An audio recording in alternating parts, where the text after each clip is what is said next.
let's see. Ooh, okay, that worked. How about Twitch? How about YouTube?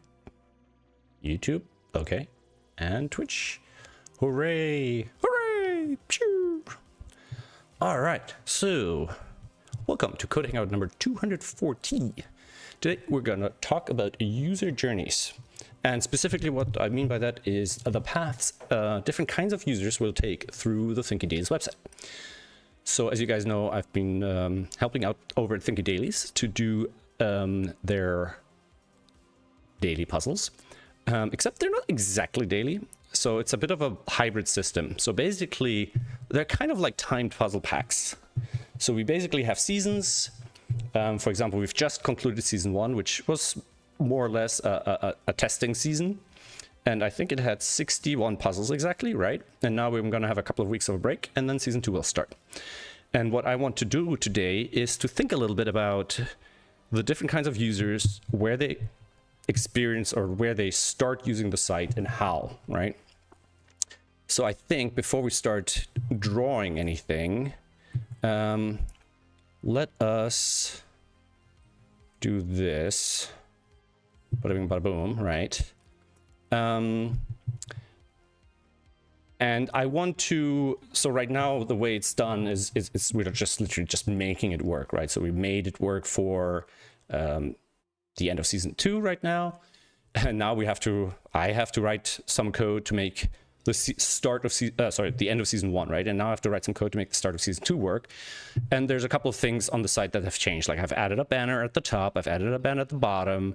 If you go to the final puzzle and you finish it, spoiler alert, you get a slightly different dialogue, and then it'll say something about the next season starting. And if you go to the sort of landing page for dailies, it says something about, you know, when the next season starts and so on. So, but what it doesn't do right now is it doesn't cater for the different kinds of users that I would like to think about.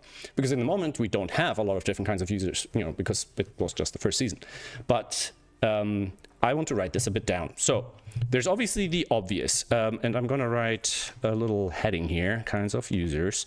And then later on, I'm going to maybe look into using kind of TL draw or diagram or whatever, some sort of flowcharting tool to kind of maybe visualize it a little bit, right? So the obvious kind of user is first time visitor, right? And the first time visitor, we want to show the latest puzzle of the latest season, I think. In fact, not even that. So for example, right now, if a user comes to the dailies page, you know, goes to thinkygames.com. This doesn't go back to Thinky Games. Interesting. So Thinky Dailies has its own sub-home. All right, so if you go to Thinky Games and then click on dailies, the first time visitor should either see the latest puzzle or the first puzzle of the most recent season, right? So, so during a season, let's call it A. During season,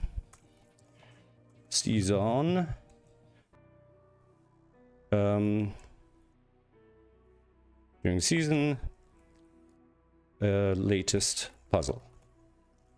And then during break, first puzzle of most recent season. So for example, if we're in the break between season 2 and 3, I think it should not go to the first puzzle of the first season. It should go to the first puzzle of the previous season, of season 2 in that case. So that's a first time visitor. That's somebody who's never played any of the puzzles. And I don't know yet if I want to distinguish people who have attempted puzzles but haven't solved any. Because I think it can get quite messy when I think about, for example, somebody who's tried a puzzle a long time ago. Let's say we're in season 6 and somebody's played puzzle 2, 3, and 4 of season 1. There should probably be something that makes them count as a first-time visitor. So there might be a duration. All right. So let's think about, let's do the second most obvious one, which is somebody who is daily visitor, right? So daily visitor, right? So I think, for example, in my case, I've solved all the puzzles. I think right now it's fine to show this, but maybe... so here I'm going to say this is going to be slash dailies, right? And then this would be something like that. And I'm going to put that there like as an example. Maybe I can do this like that. Right. So a daily visitor, and I include somebody who might have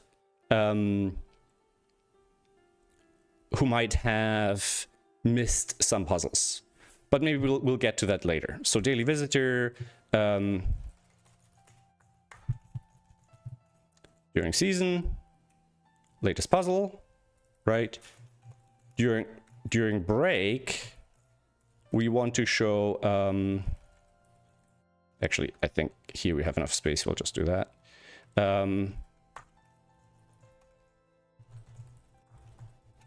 We want to do this.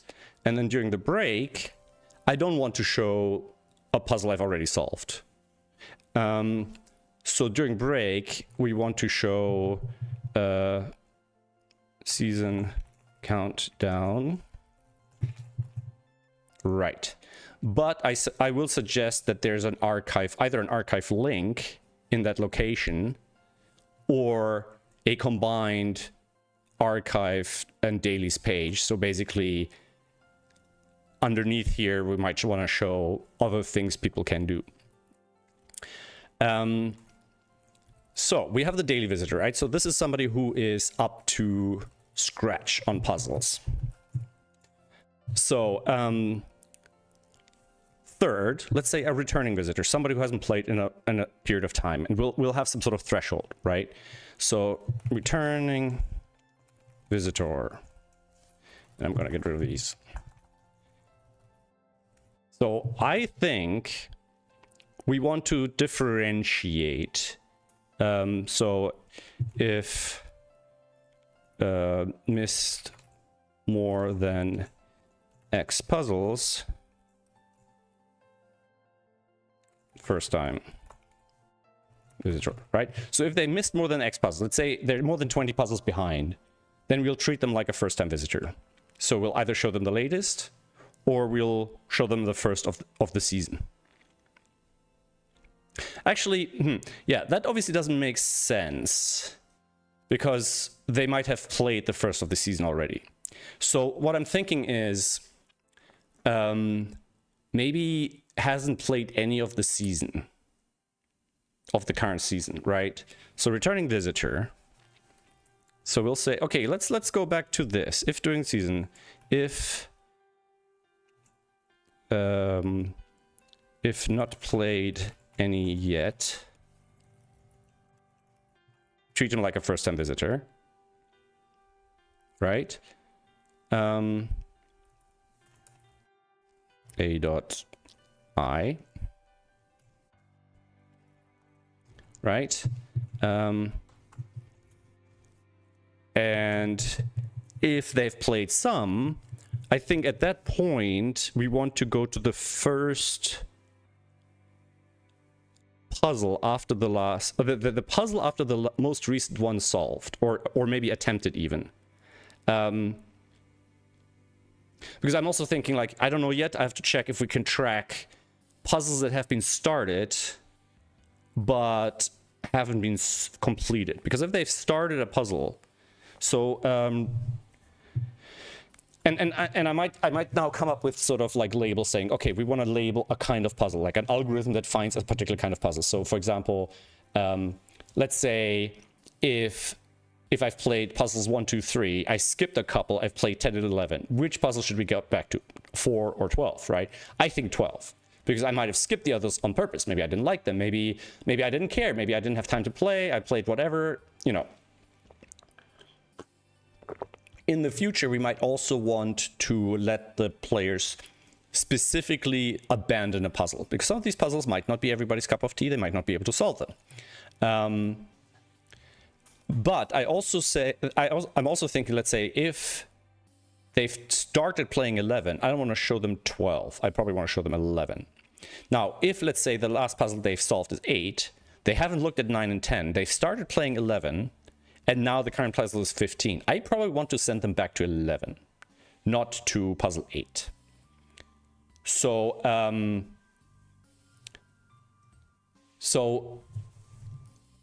trying to think how to express that, because let's say if I've solved 15 and now it's the puzzle 17, I probably want to go to 16. If they've solved today's, no, but then they wouldn't be a returning puzzle. If they're a daily visitor, you know, they're basically solved the most recent puzzles, right? And in fact, these two visitors might end up being the same. We might just have to decide if we want to show them unsolved puzzles during the season break. And I'm wondering, okay, so we can look at this from two directions. This is sort of a bit of a agile methodology, like we label them as types of visitors. But in reality, from the algorithmic perspective, we don't really care about that. We just want to see what the situation is for any particular visitor, right? So first-time visitor is equivalent, first time doesn't actually matter, it just matters have they solved puzzles, right? So I'm actually going to write these down because I keep stumbling over them, and I want to have labels for what I'm talking about. So we want to have a set of conditions, right? So one, for example, would be yesterday's puzzle solved, today's not seen, for example. 2, no puzzles touched of current season, for example, right? So these are the different kinds of conditions we might write down. And then these would be the easier ones, and then the more complex one is when we have a mix of stuff, right? I'm thinking right now, for example, how to deal with, for example, if I've started solving yesterday's puzzle, I stopped working on it, and then today I'm going back. Should I get shown yesterday's puzzle, or should I get shown today's puzzle? Because I might have stopped solving it because I didn't like it, right? Or I might have stopped solving it because I want to continue today. So I'm also thinking that screen, we might want to have maybe a little list of recent unsolved puzzles, right? So besides conditions, we're going to have some screens, right? And our landing screen, which is the dailies, right? This should have a recommended puzzle, recommended. I want to say I want to call it primary recommended primary recommended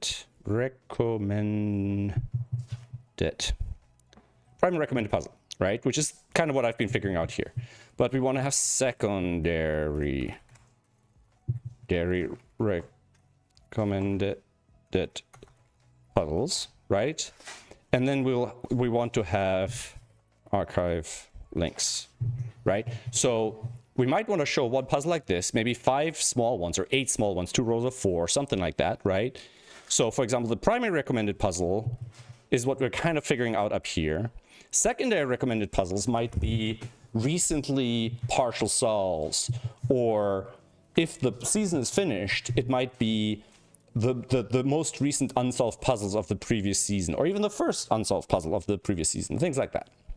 And in the future, we might get smarter about these and say, okay, if they're skipping hard puzzles, maybe we can recommend some easier puzzles from a previous season, right? So if, let's say, if they skipped all the hardest puzzles of season 2, or maybe all puzzles of a certain type, maybe our recommendations will, so the recommendation algorithm might actually be a little bit fuzzy, right? Well, we'll just rate all the puzzles that are available to a solver, So this is basically our primary recommendation, right? So let's actually relabel that. Primary recommendation. And I think these are actually in a way more important than the kinds of users. The kinds of users are helpful to think about it, right?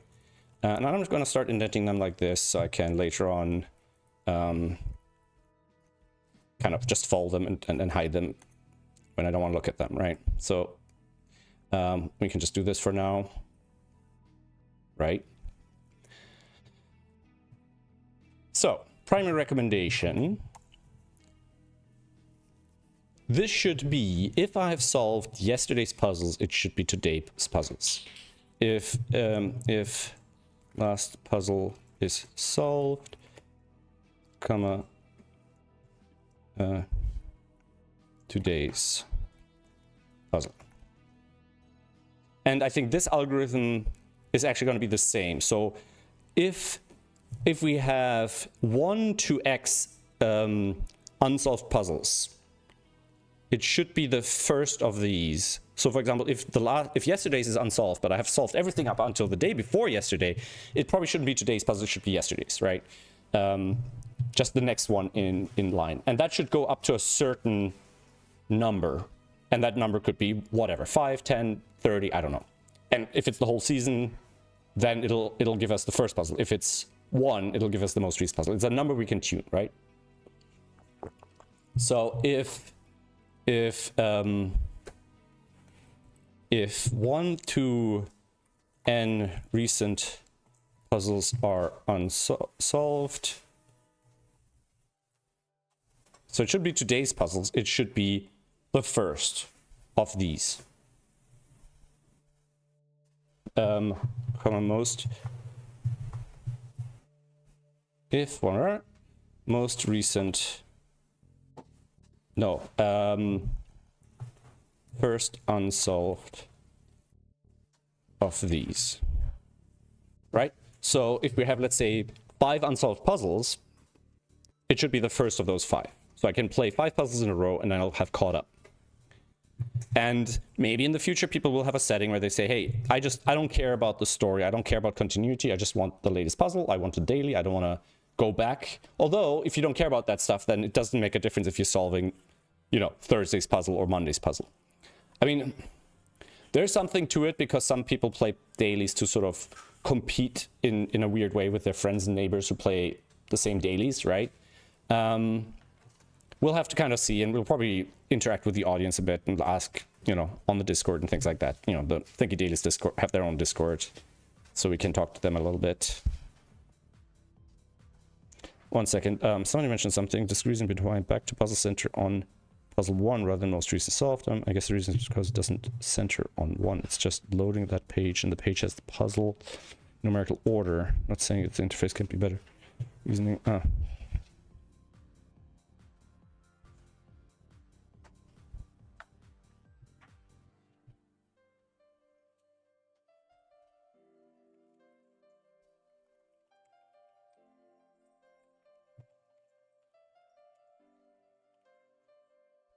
Right. Yeah, people were asking that if you're on a particular puzzle and then you go back to season 1, let's say if I go to puzzle 47 and then I click season 1, it gets us to the top of the list and then you have to scroll down to find 48. And I find that annoying, and I think I made a task for that. All right. There's a lot of little user interface stuff like that we can do and improve. Also, this looks like it's left. No, it's centered, but not quite. So it's centered here. One second. But you see that spacing on the right? And now it's centered. Okay, I'm gonna actually make a to-do list. Not a to-do list, because I have too many things to do already. Jump to current puzzle when linking from puzzle to puzzle list. And the other item I'm thinking here is center puzzles correctly for all widths. Sometimes there is a gap on the right. All right. I can make this a little bit smaller. Okay, so where were we? Primary recommendations. If 1 to n recent puzzles are unsolved, first unsolved of these. Okay. That should be during active season. Now, I'm trying to think, if we have a partially solved season with gaps, and we're in a season break, do we want to change this? Like, do we want to go the most recent unsolved? Or, for example, the first unsolved in the most recent solved gap. So, for example, let's say I solved the last 5, but then I have a gap of 6. I probably want to not go to the last one in the gap. I would probably want to go the first in the gap.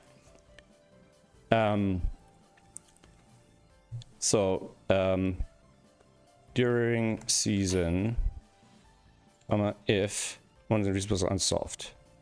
So,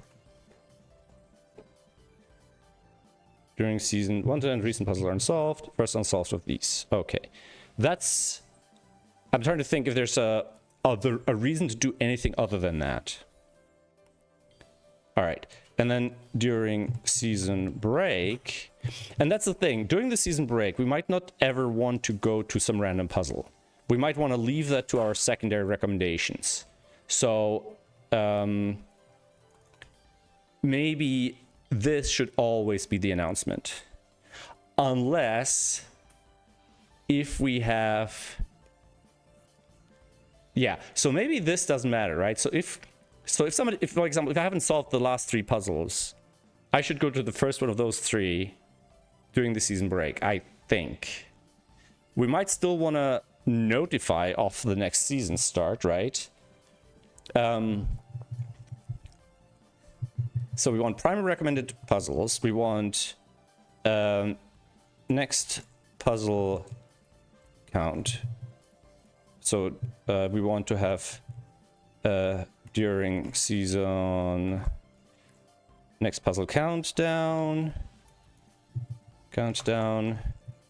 during break next season countdown. Hey Keith, how are you doing? Don't you worry, I was late at starting. So today I'm doing a little bit of thinking about thinkies, about thinky dailies. And I'm slowly sliding down my chair and my camera is not keeping up with me. Oh, also the camera cable is now bumping against something. All right, that's better. So on the daily screen, we want to have primary recommended puzzle. We want to have during season next puzzle counter. So I'm thinking because I'm trying to think, is there a time when we then don't have a primary recommended puzzle? Yes, if I've solved all the puzzles, there's no primary recommended puzzle. But there might also be a situation where I have because I've been thinking about how there's certain puzzles I might not enjoy as a solver, certain kinds, like maybe I don't like the picture puzzles, right?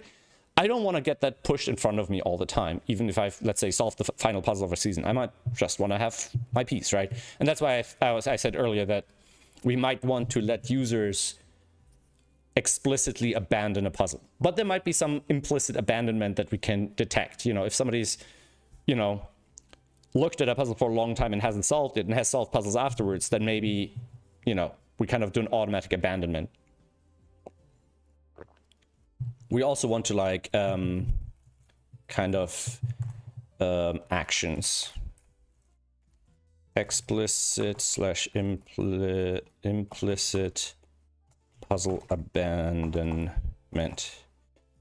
We want to have, and I don't think I need to number these. We want to have puzzle start, some actions taken, puzzle started, puzzle abandoned, explicitly x/im implicitly. X implicitly. Is that a way of writing that? I'm curious. Okay, it's just x/implicitly. All right. Puzzle started, some actions taken. Now, puzzle completed is actually also not an obvious one because ignore restart. Like, do I want to ignore restart, right? Because right now I think it'll show me puzzle 2 here as completed. Now, if I go to puzzle 2, right, and I'll restart it and now refresh this, does it show it as unsolved? I don't think it does. Yeah, but if I refresh this, if I restart and then I do this, does it not save what I just did? If I go back to season 1 and I go to puzzle, it doesn't overwrite my new actions? Let's see. If I go, wait, what's the rules of this puzzle again? Okay, 1 to 1, 2 to 2. Oh, wait, let's be careful. 4 to 4. 11 to 11. 2 to 2. 3 to 3. We can't go through here. We'll have to go all the way around. Oh, no, we can't. I think we already made a boo-boo here. Ah, no, wait. We can do this and then bring the 9 around this way.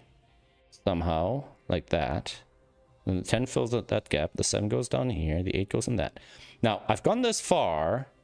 Is it gonna reset my progress if I go back to here?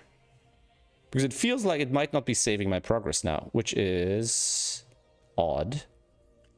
I don't actually know under what circumstance my progress is saved. Let's do this. I clear this, and I say restart. And I'll do this. I might have to create a second account just so I can... Oh, I think I have a second account. Let us do this in an incognito window. Let me sign in. I'm going to do that on the screen because I don't know if Google is going to be stupid about this. It seems like it might let me just use my passkey here. Right in the middle of my stream. Should be all right. Should be. Okay. So here I haven't started. So let's see. If I go to puzzle 6. Actually, let's go back to puzzle 2 because that's an easy one, right? So if I go here, I reveal puzzle. And I'll do what I did before, right? Go down to 1. 2, 2. We said 3 needs to go down and over. And then 9 needs to go around this way. 10 goes this way, right? Now, I should have had this open. It doesn't send anything here. So I don't know when it actually saves my progress. If it only saves it locally, does it, because I'm in incognito, it might not actually work that way. I'm thinking that it might only save progress when I finish it. Let's see, onboarding complete. Okay, I'm not seeing anything here. Let's finish this quickly. Oh, that's weird. Come on. Yeah, it's not drawing is not as smoothly yet as it is on Sudoku Pad. That's gonna be my job to fix. Oh. I think the 1 needs to go this way, and this can go here. Now, if I do this, I think it's sending just this, Daily Solves 3. So if I now go back to here, it shows this one as solved. And if I click on it, it does that. So it doesn't store partial solves to the server. And I'm guessing because it stores it locally, normally it would have it, but because I'm in an incognito window, I guess that doesn't work. Okay, all it really means is I can't test that right now, but because, yeah, I have to talk to them because it doesn't look like we're sending puzzle started events and stuff. So we might want to add some events here. Events, puzzle start, perhaps with minimum actions. So if you just start the puzzle, it doesn't actually send a puzzle start, but after you've done at least 5 actions, then it starts the puzzle, perhaps, right? Puzzle solved, already implemented. And I don't know if we want to have like for the abandonment stuff, maybe we want to have a puzzle progress like every 5 minutes, perhaps. And minutes to measure abandonment, perhaps. So maybe we could get an idea if somebody has officially abandoned the puzzle, right? Like they've been trying for a while, maybe they're not into it anymore or whatever, right? This is not something we currently have. And I'd like to design something that doesn't need additional things like that. But I don't see a big problem why we can't do that. I haven't actually... Let me just open my laptop here for a sec.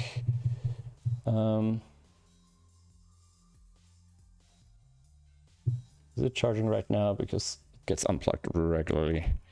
If I go into the database, I think I can just do that right now. If Beekeeper starts up. Where's Beekeeper? Holy moly. Okay, so if I just go here.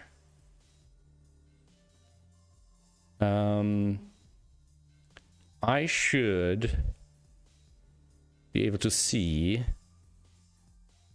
something. I'm trying to think, where would we store the user stuff? And this is just local data, so there's nothing in here of any significance. In fact, that's my user. Yeah, so the solve data isn't in here. Would it be in the CMS?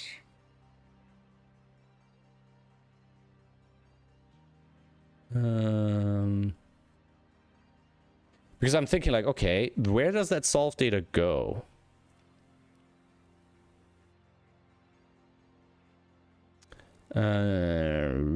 Game to mood, genre to language, game to budget, disability account. Okay, that's really not useful. It could also be like an area in here or something weird like that. Okay, so they're not in here.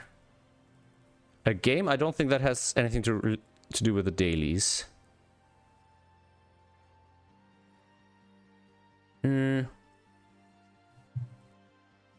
I might have to look into the CMS database. Table does not exist in the database. Okay, so solves. Is there something like puzzles? Season solves. Here we go. Okay. So this is basically our events database right now, which just measures solve and solve time. Okay, but it doesn't store like the solve events list and things like that. Okay. But we could easily have other things in here. So instead of just solves, it could be an events database, and we can say, you know, player X did to puzzle Y this at this time, whatever. And, you know, yeah, the dates and the updated created at timestamps will be the biggest amount of storage.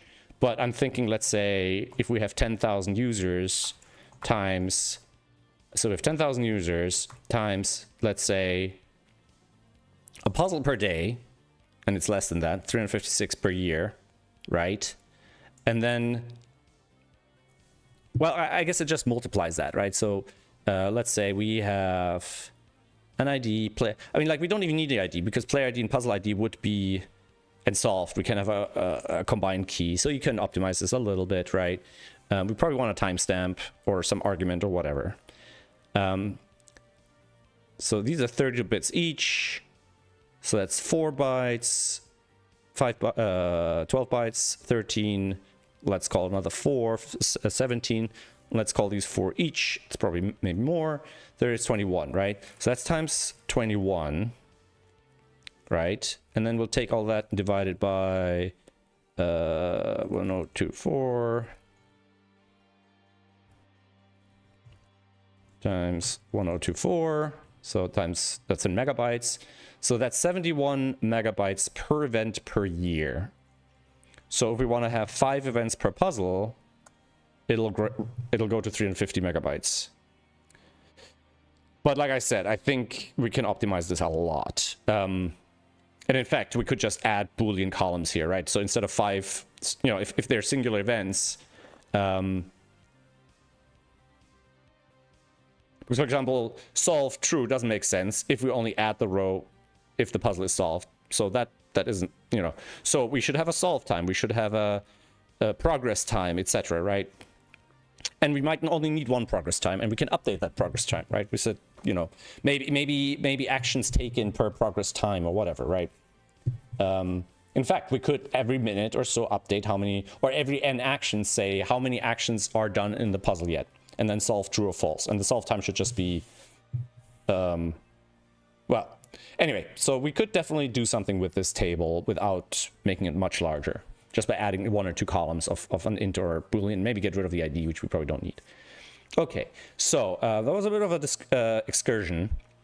Let's go back. So we were talking about the primary recommendation. So we said during season, if 1 to n recent puzzles are unsolved, we don't need 1 to n. If n recent puzzles are unsolved, first unsolved of these, right? During season break, if most recent solve gap is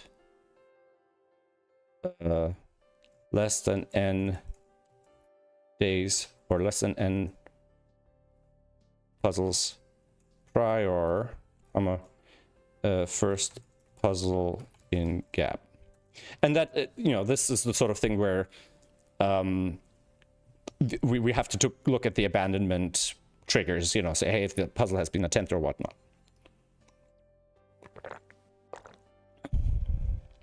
So that's so now I'm thinking, okay, do we have a situation where we don't have a recommended puzzle? Yes. So if there aren't any unsolved puzzles, no recommendation, right? So the question is, if n here is a large, if n recent puzzles are unsolved, first unsolved of this, if less than n, else, if else, so if fewer than n recent puzzles are unsolved, so if let's say n is 5 and we have less than 5 puzzles unsolved, the first of those 5. If more than 5 unsolved, most recent, or none, right? Like if all puzzles are solved, you know. And by all puzzles, I mean in the window we're looking at, right? I don't think the window should be infinitely large. And I don't think I want to yeah, maybe what I'm gonna do is I'm gonna actually do it during season if during season, right? If less than n recent puzzles are unsolved, first unsolved of these. And later on we might come up with a name, okay, unsolved group or whatever, right? We mentioned about this, you know, gap. And if we're in the gap, right? If greater than n recent puzzles are unsolved, most recent, and then if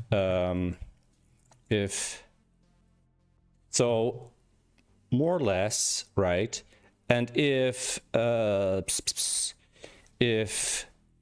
none of recent n are unsolved, none.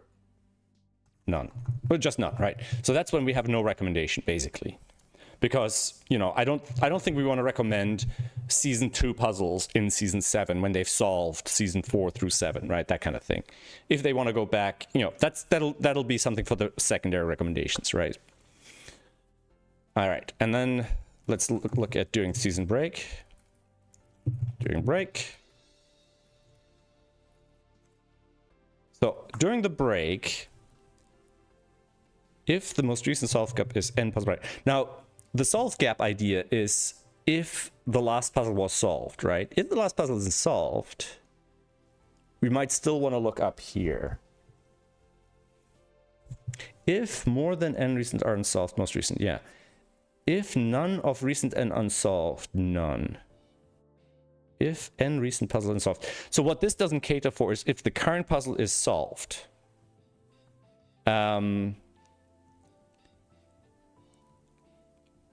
So I think we want to always look at the most recent solved gap, basically the most recent unsolved puzzles, right? And we don't actually care if we're in season or during break. We might, maybe the numbers should change. So, I'm also want to write a little algorithm here, right? Like find most recent solve gap. And that we might be in that gap, right? And then we have these things, right? So if the gap is more than n ago, within n puzzles. Yeah, so we don't want to go further back than n.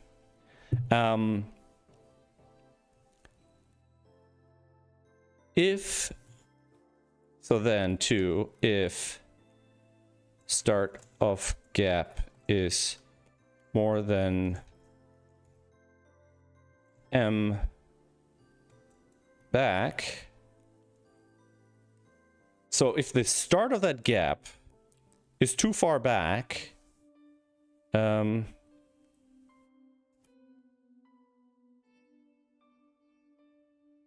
return most recent in gap. 3. If, and I don't want to capitalize that. If start of gap 3 else. No. Return late earliest. If start, oh no.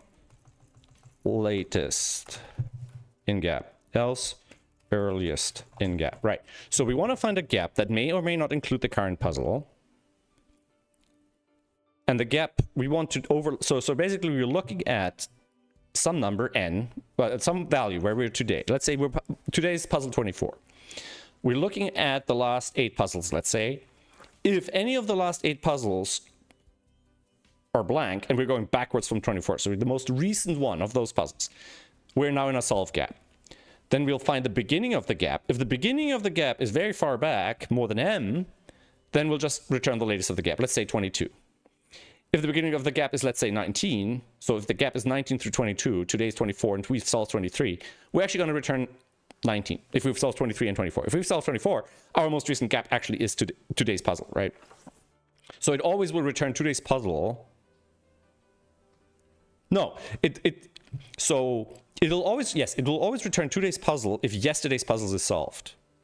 Because then the gap is only 2 wide, or is 1 wide, and it only includes today's puzzle. So that's kind of how I think the algorithm I want to look at, right? So if most recent solve gap is n puzzles, I almost want to visualize this, right? I want to kind of, and I might actually do this. I might actually write a little CodePen script that like represents the seasons with boxes, and I can just sort of highlight them and visualize what I'm talking about here. And that's actually independent of being in a break or not, because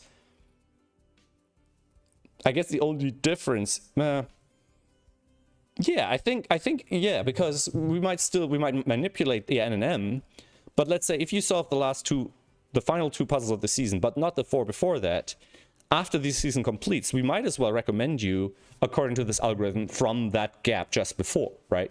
And we might widen the numbers to include the whole season, right? So let's say if you've joined the season late, let's say around puzzle 44, and you solve from 44 daily all the way to 61, then we might, after the season, widen the gap to include the whole season, and it might say, okay, you haven't solved between 1 and 44. It's a long gap, you know, but we'll just show you the first one, right? So N and M might just be the length of the season, right? So I think this doesn't care about the break. Return latest in gap, else earliest in gap. Right. So. Okay, so we don't care about these. So, find most recent solved gap within N puzzles. If no gap, so if there's no gap, find most recent gap. So if there's no solved gap, then we don't have a primary recommendation. Right. Else no recommendation. Okay, so that's our primary recommendation. I actually like that. I think that's quite universal. And by manipulating N and M, and changing N and M, so N, M change between season and break.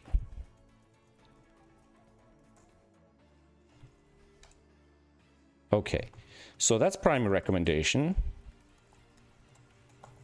And the secondary recommendations, so they might include puzzles from prior seasons. So, and I'm not as, so it could be, it might depend on the primary, right? So for example, we don't want to have the same in the secondary. So the secondary recommendations might say, okay, if we have a primary, we want to go to earlier gaps. So I'm just gonna say some suggestions. I don't want to capitalize that. For some reason, some things I want to capitalize, other things I don't want to capitalize. This is chaos, cats and dogs. Having fun together, all right.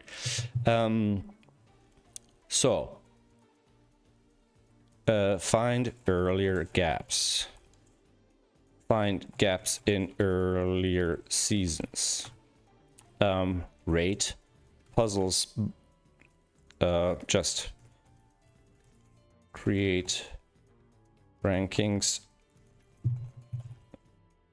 according to various properties and show N highest ranking puzzles, right? So we could just give the puzzles a number or several numbers according to various properties, you know, how far back are they, etc., and then just sort by those numbers and give you the 5, you know, recommendations, right? And that's our recommendation algorithm. And that's something we don't have to do on the fly. This is something we could update every time or we could invalidate, like we could cache that, right? And then we just we update it when the solver when the user solves another puzzle or abandons a puzzle, right?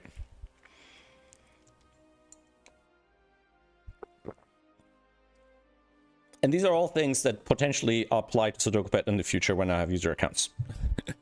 Or maybe even, well, not just user accounts. So the way I think of the seasons in Thinky Dailies, it's almost like puzzle packs. Because in the future, we might even have mini packs that go into season breaks or bonus packs or all sorts of separate packs that overlay with the seasons, right? So the seasons will sort of be the primary packs, but the pack is just a sequence of puzzles that are related to each other, right? And this algorithm just kind of searches through these, right? So in the future, this recommendation algorithm might also recommend puzzles from bonus seasons or from inter-season things or from user, you know, we might have a pack of user submitted puzzles in the future and things like that, right? So, and I think the kinds of users are actually slightly less interesting now. And these countdowns should always be there, I think. Yeah, next puzzle countdown if there's a countdown. No, there's always a countdown unless we're in the last season, right? And this would apply to this green. And then I think we have the archive links, right? So we want to see all of season, you know, just like see season 1 puzzles, but we might see prior season things like that. Now, the other idea I had was that this screen would actually have 1 row per season. So we'll have, once we have multiple seasons, right, we'll have a directory of seasons. So for example, every season gets a row here, and I'm not sure yet if it should be in reverse order, probably, right? So imagine we have season 5 up here, and the puzzles might be the last puzzles of the season, right? So we could have, let's see, so let's call it the season archive. And that should be 1 row per season in reverse order. Each row shows most recent puzzles. And then row can be expanded into season view. And then 3, we'll just have our season overview, and then we'll have season view. Let's not overcapitalize things. Season view, and I wonder if these should be in reverse order.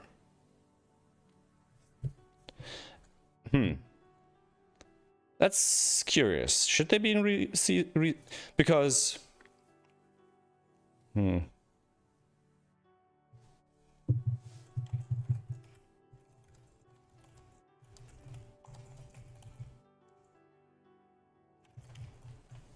Because for a daily solver, they might be more interested. Like, I'm more interested at the bottom of this list, especially as I wasn't playing every day. I would always scroll to the bottom and see, oh, okay, I've skipped 3 or 4. I want to continue, let's say 58. But for a first-time player, they might want to see it from the top.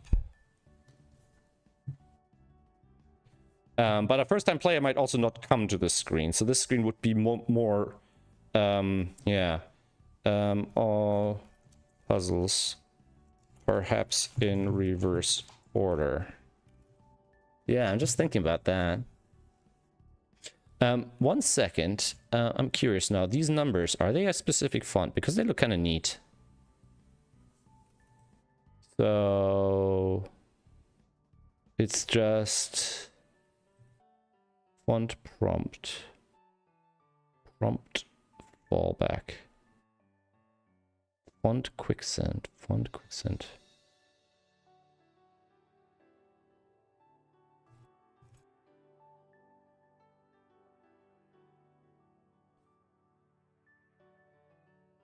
So we have this.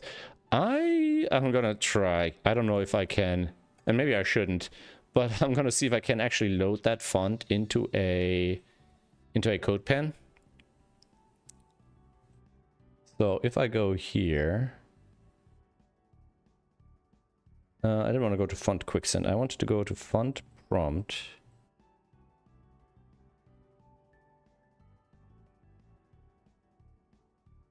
Where is font prompt? I'm seeing font quicksand.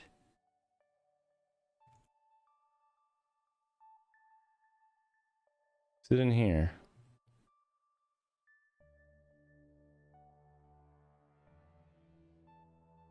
If I do this, Google fonts prompt.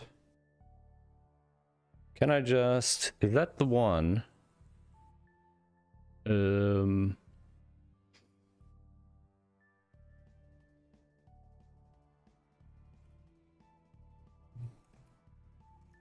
English.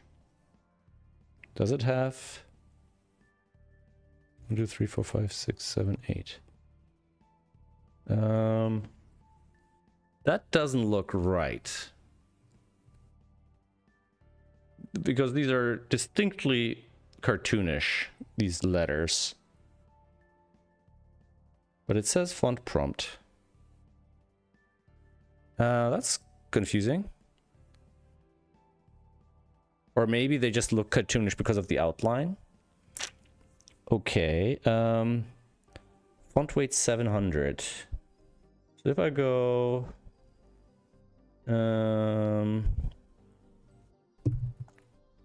if I go 700, is it italic?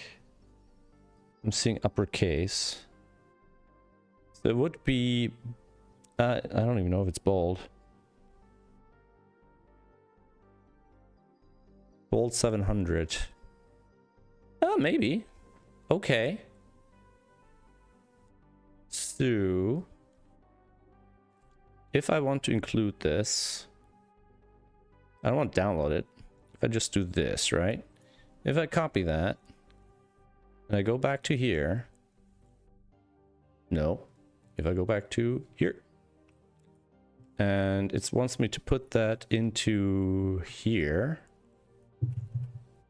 And then prompt bold. I put that in here. We also want to do something like body background, something dark. My eyes are saved. And we probably want to put something like that.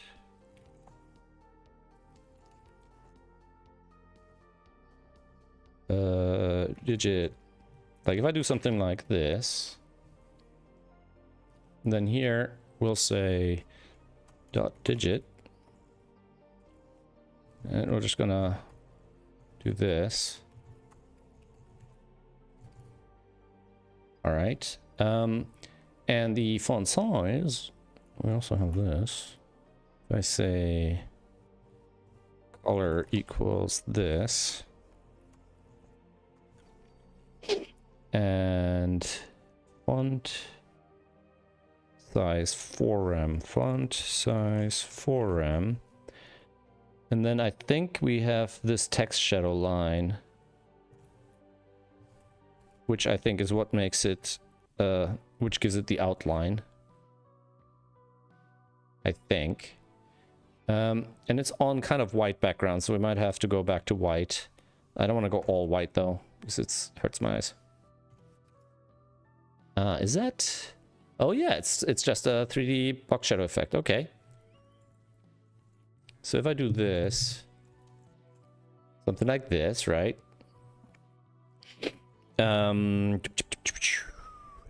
Dailies puzzle preview, something like that, right? So if I do this, we can use these numbers as a stand-in, and we could look at different ways of listing them, right? So we could make some sort of fake puzzle preview. So like these, I don't know. So I'm just starting to think, okay, so if we have a recommendation. So if I say something like puzzle, right, and we'll just put a 1 in here. Whoop. So what I want to do with a puzzle is kind of the same font stuff, and I guess we can do SCSS here.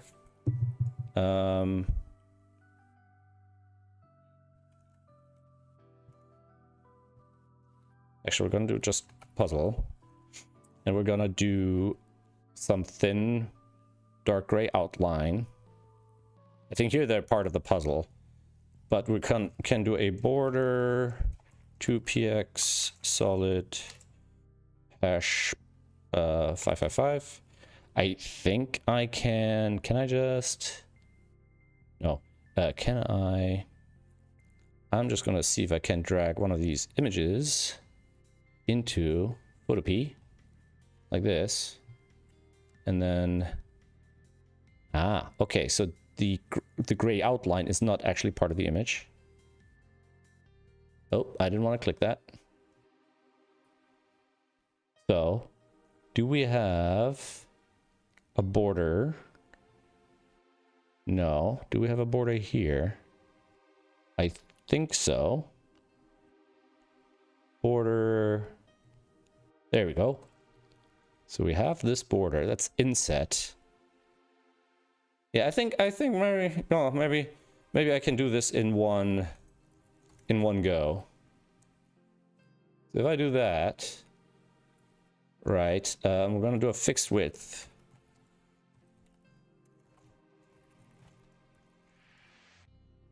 Like this. If I can spell height. Right, and we're gonna figure out how we're gonna do a border inset.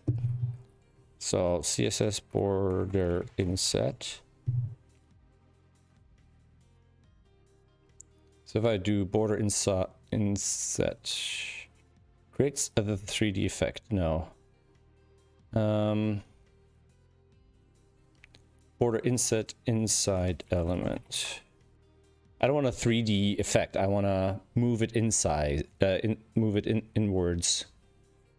X of the Y is blurry is to 0, make the shadow a solid line. Inset keyword switches the shadow from an outer shadow to an inner one.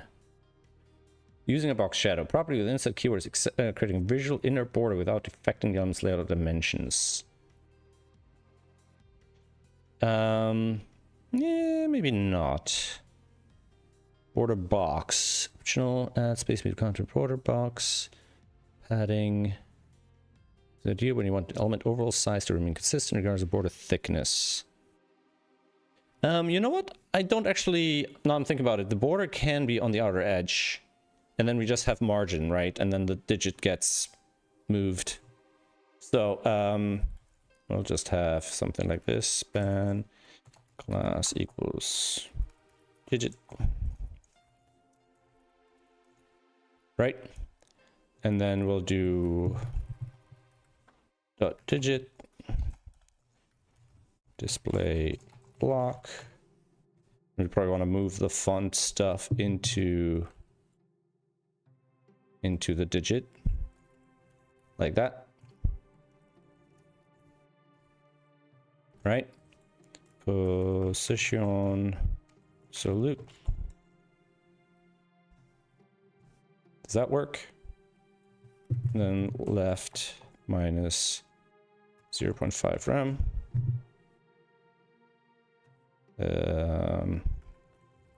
Top. I think we wanted it to be a fixed width. So if the digit changes, it's still centered within a box of some kind.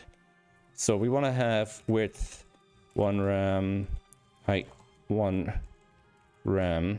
Actually, if the font is 4 rem high, we want this to be 4 and 4. Text align center. Right? Because I think if I do multiple of these should now be exactly aligned on top of each other. I'm gonna do left 200 px. If I do this, or 50. Can I do that? Position absolute. Does that work? Yeah. This is not quite working. If I say background red, where does that fall? There. Width 4 rem, font size 4 rem, width height. If I do line height, I think it should center the text vertically, right? Yes. And then if I do -2 or minus 1.5. Yeah, the top actually wasn't too bad. Background, where was my background color? Red, F006. If we make it semi-transparent, then we can see the other digits through. If I do it this way. Yeah, so I think these digits, I want to have the 1 on top of the 3 because it's smaller. I'm just vaguely comparing it to this side, to these here. The digits move. The digits tilt. They do a little skew transform. Okay. All right. All right. I see what you did there. Okay. If I look at this digit without a hover effect, it's already skewed. Is it skewed or is it italicized? Okay, that's definitely not skewed. So this, it looks skewed, right? I don't see... What is all of this? Okay. I'm not seeing any transform uppercase. Ah, here we go. Skew. Okay. Sure.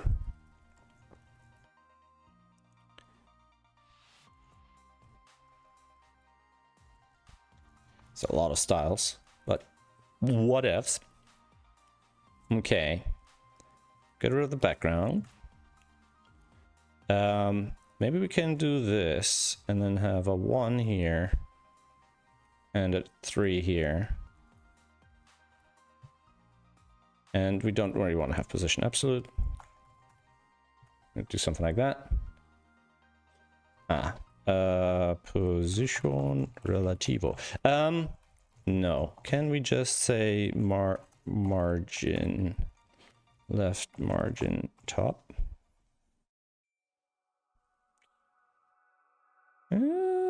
Yeah, it's not too far off. It's not too far off. Can I do a 2 here? All right. Can we do some sort of margin to get it off the edges? Yeah. Okay, that's better. Our one is skinnier than this one. Is this supposed to be a bold font? We have font weight 700. Font size 4 EM. I have a feeling that maybe there's something else besides font weight going on. If I go font family, the problem is, right, like this is a custom defined font, so we'll have to find the definition of that font. And it might be defined in a different way. Can I search? If I search for this number or for this, shouldn't that search through all of these?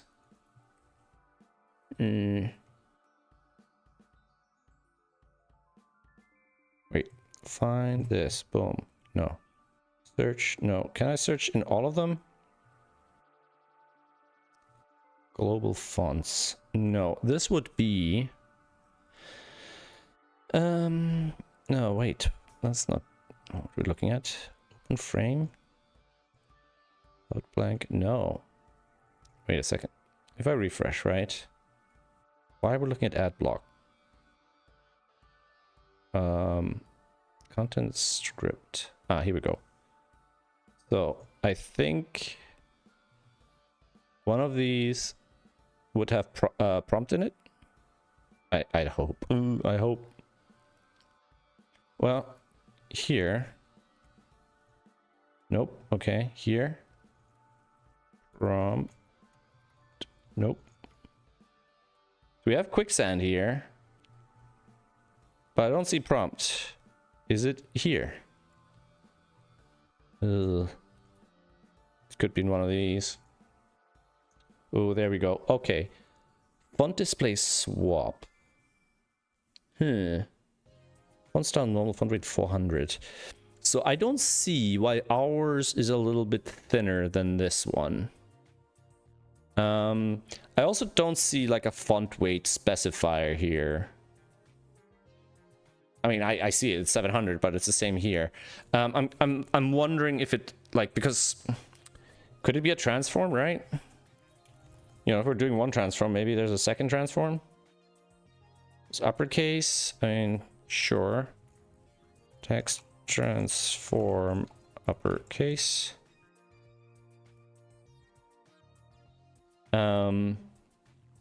This transform bothers me a little bit. Skew scale. Ah, scale. Where's that from?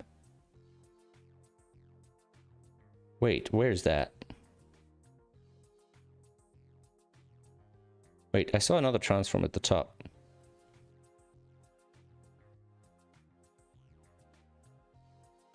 Where's the other transform?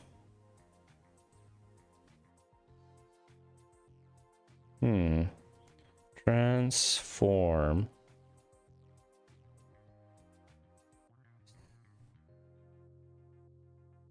Scale.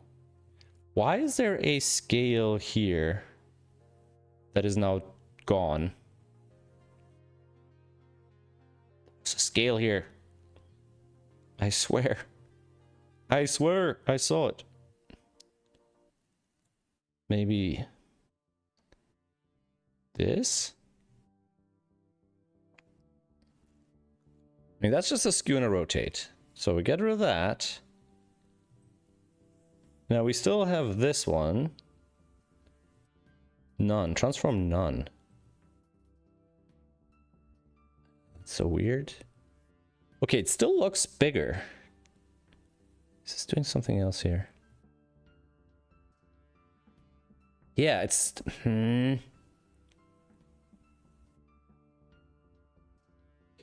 There must be something in this font definition.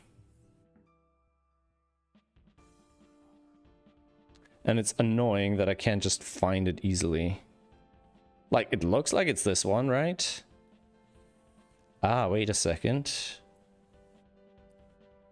Normal 600, normal 600. 800 is a lot of definitions here. Ascent overrides 800. No. Where's the 700? 700. Quicksand 700? There is no 700. Ah, maybe it's using 800 instead because there's no 700? Oh, okay, that's naughty. It's called 700, but there's no 700 included, so it's automatically using 800, and then it looks different. Okay. All right, so the way I was thinking about it was that the way we have the daily screen, I was thinking we can either have a primary here and then secondary underneath, which might be the neatest, or use the space on the side. But on desktop, let me see. What does it look like full screen? Yeah, because full screen just looks kind of odd. And then on mobile, we need... If I go, let's say, something like this, it needs to be underneath anyways, right? Because we want this to be that full size. So we want to have a mini version of that. Also, what does this look like with like a larger digit group? So if I compare this to going to 39, yeah, okay, I think that looks pretty similar, like in terms of inset. I mean, mine is a little bit further out to the left, so maybe 1 rem. Yeah, maybe a little bit less than that, maybe 0.75. The problem is on this on the side currently we're mixing pixel and RAM units, which isn't great, which I'd like to get rid of. The issue I have here is that, yeah, because I'm centering things. Let's see, 2 here. Yeah, it's further in than the 3 would be here, but then the 30 should be there. So it should really be not centered, but left aligned. So yes, so they should be like that. And then as the, the digits might go to 3 digits one day. We might have 100, we might, if we do a full yearly, it should go up to 300. All right. So I think that makes sense. So then here we would have something like div class equals primary. That would be our primary recommendation. And then we'd have secondary recommendations here. And this is the sort of thing, I don't know how far I'll go on the stream with this, but I might actually even work out some of the core styling stuff. And I might even use ChatGPT for that sort of thing and try to make it mobile friendly and all this sort of stuff. So for example, I'm guessing, and you know, I didn't build the styles for this, but I'm guessing this is either a basic flex layout or it's even more basic than that, right? So we have the image here. In fact, we do have the outline on the image. We have the border on the image, the gray border. And then this is a flex display. All right. So if I say dot primary like that, and then I say display flex, right? And then we'll say flex direction column. It should be something.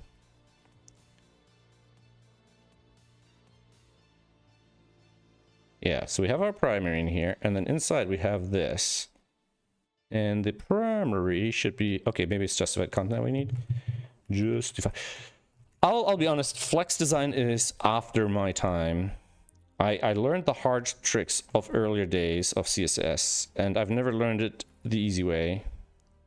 Justify content. And I've not internalized how flex design works. So it's not like it doesn't come super smooth, simple, easy to me. I think the puzzle no, actually. Margin, flex direction column, position relative, display block, position.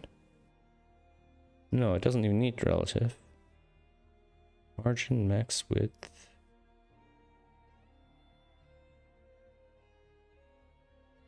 Margin auto. Okay. If I do dot puzzle inside here and I say margin 0 auto. Okay, then it gets centered. All right. If I do background and we'll say a little bit red or gray, sure. Like a mild pink, something like that. And we'll probably want some padding like that. At least top and bottom. Probably spelled correctly too. Yeah. So then under secondary, and I think puzzle needs to be defined earlier because we're gonna mess with it, although it might not matter. So under secondary, we'll do dot puzzle, and then we'll just, do I want to scale it? Or do I want to actually come up with a secondary, with a design that's smaller, because we'd have to do the same thing for this. I think we might not have to define the height and line height and all that stuff, or the width even, since we're going back to left aligned text. Why do we have a problem with the top? Is the skewing and the width and stuff? What if this is an inline block instead? So I'm wondering if the skewing pushes it down, because the skewing will be, you know, infinitely wide and then has an unexpected effect.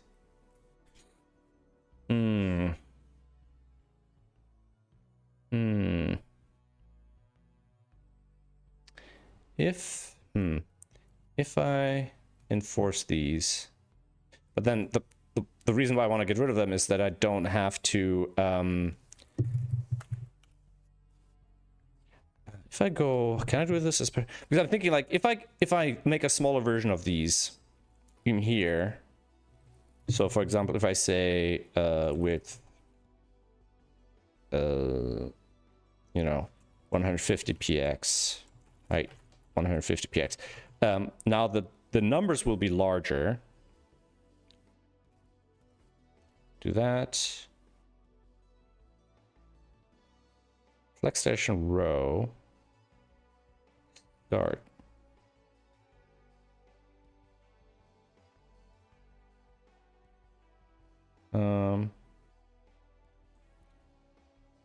Why is this still at 300? Didn't I just tell you secondary dot puzzle should be different? Oh, no, I changed in the primary. I'm an idiot. If I do this.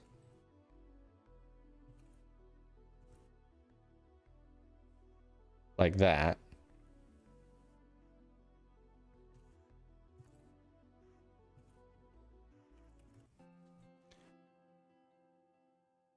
Oops. All right, I'm getting crowded in here. So, we'll do that. Put that in here as well. Ah, now we're talking. Okay, let us create a couple more. Can make these one-liners for now.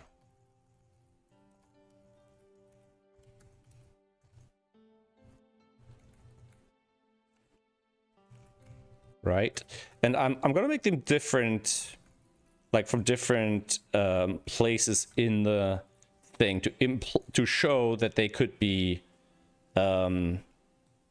recommended from anywhere, really. Now, that's interesting that this is not 150 by 150. Why? Because it gets squished. How can I CSS flex let things wrap into rows? It reflects on the parent element. It reflects from flex wrap to the parent element. So flex wrap. Okay. Now they're back on square. We can probably reduce margin. We want to reduce margin, so margin should be 1 rem. Except we might not want to do that. We might want to leave the margins up to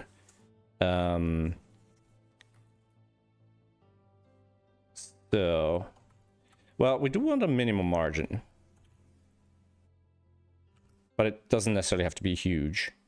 Oh yes, and now we want to reduce the digit size. So since we're going half size here, this should be 2 rem. And now let's see if what I did earlier works.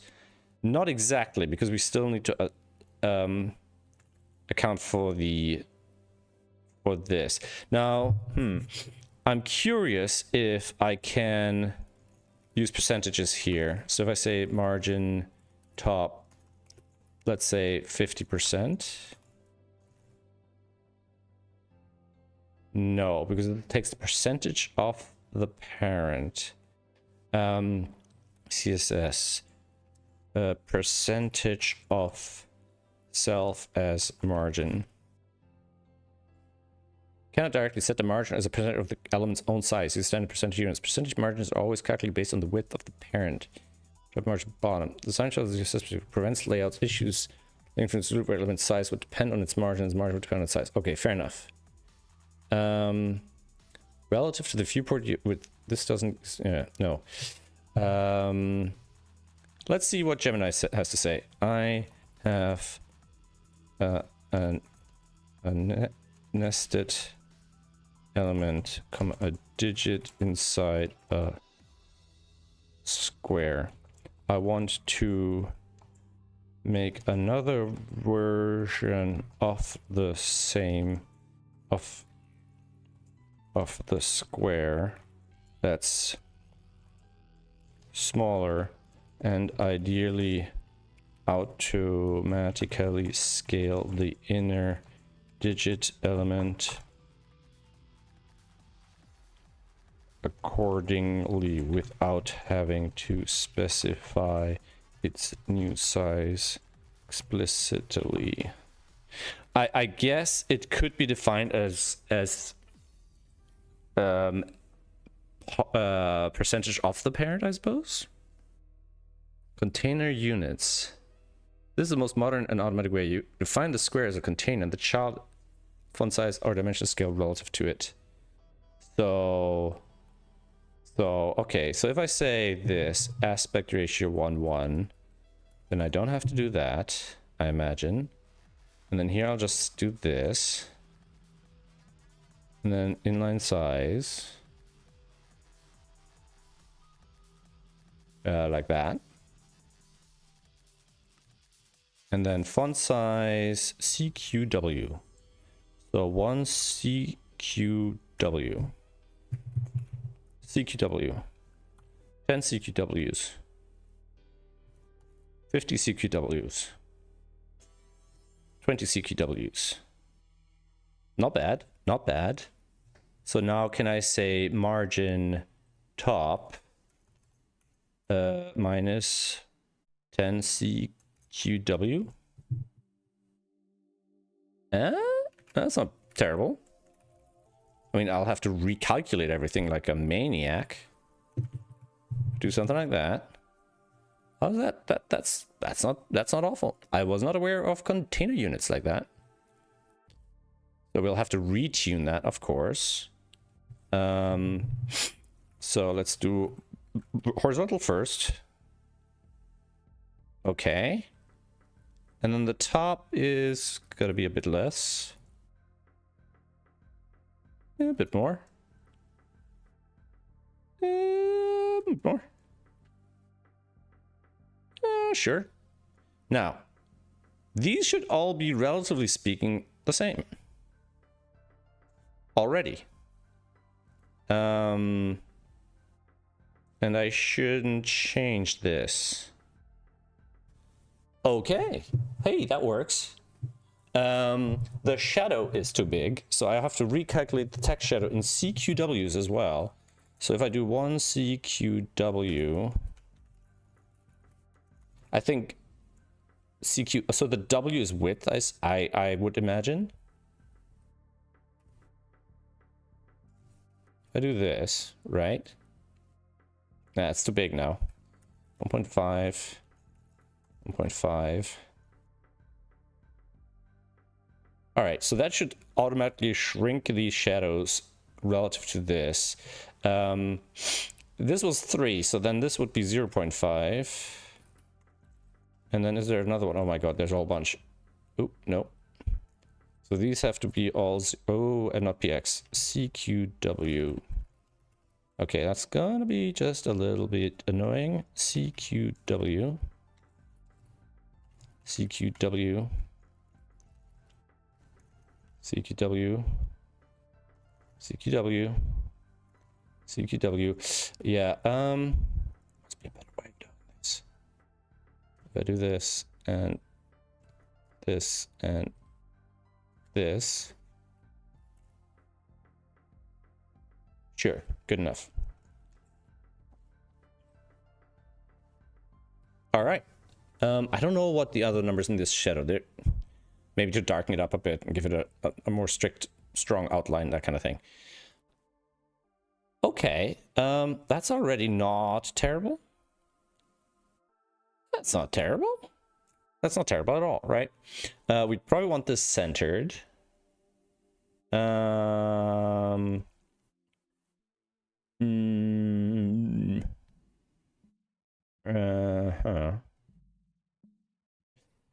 Maybe that's something Gemini can help.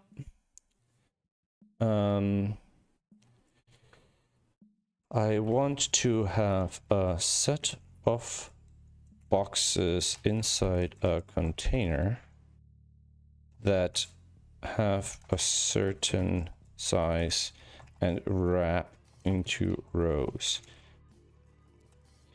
I want the rows themselves be centered inside the container such that that I do not get more space on the right, the left, even if the container is almost but not quite large enough for an additional item per row. That space should be split between left and right. Let's see if it can figure out what I'm talking about. Rows are centered and extra space is split. So if we do justify content center, so okay, if I do this, okay, but I want partial rows to be aligned with the other rows, not centered on their own. So let's see if it can figure that out. Fit content strategy.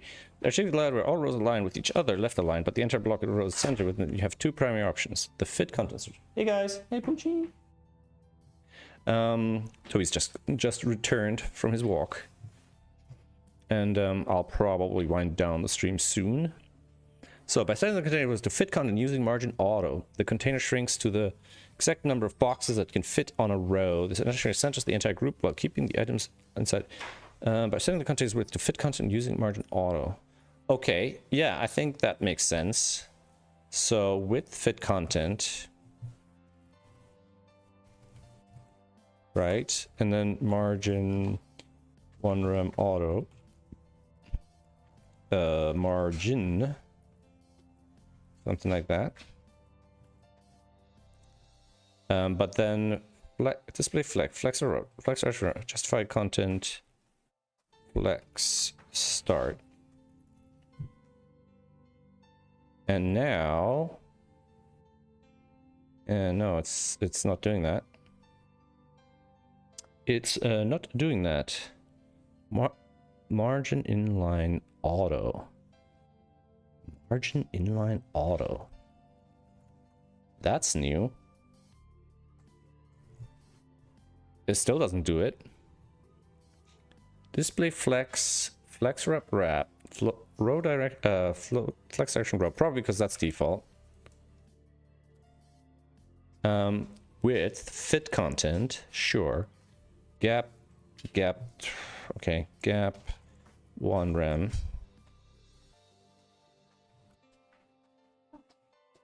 Probably don't want that either. We probably want that also being CQWs, my new best friends. Margin left, margin. Can I do 10 CQWs? I don't even know where that. Okay, that margin is getting overwritten anyways. So let's get rid of that for a sec. Okay. What is it not like? Expected squirrely bits. Yeah. What? Root style sheet. What are you talking about? Error expected opening brace. Oh.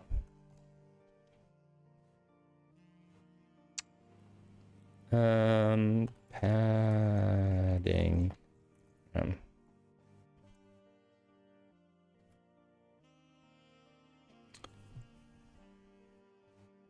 So if I, yeah, it doesn't, it's not doing it.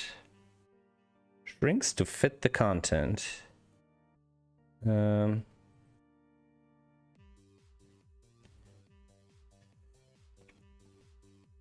Left aligned with center when you want the container background border to wrap tightly around the border. Let us add a background color, and I'm going to show it a screenshot and see what it thinks. If I do 0E, something like that. And now I'll take a screenshot.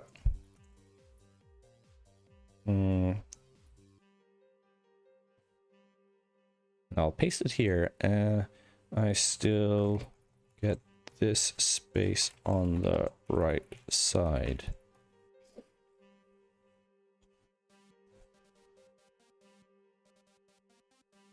The image you provide perfectly illustrates the problem with the final row aligns to the left, creating that unwanted large gap on the right. The solution that aligns all rows while centering the entire group requires using CSS grid. No, I don't care about the last row. Even the first row of the green area is not centered. Even the first row of the green area is not centered. Yeah, let's hope it sees that.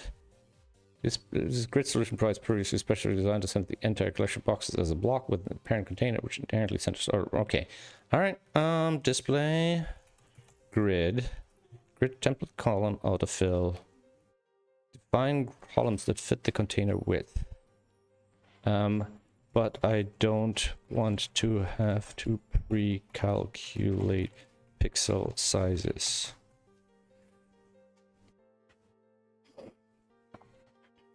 Come on, it should be easy. I'll pre-calculate pixel values for the container width by leveraging these intrinsic values. Fit content automatically width fit content max width box width. Define your box size using the unit you prefer. Max width margin inline flex wrap. This doesn't seem to relate to the grid at all.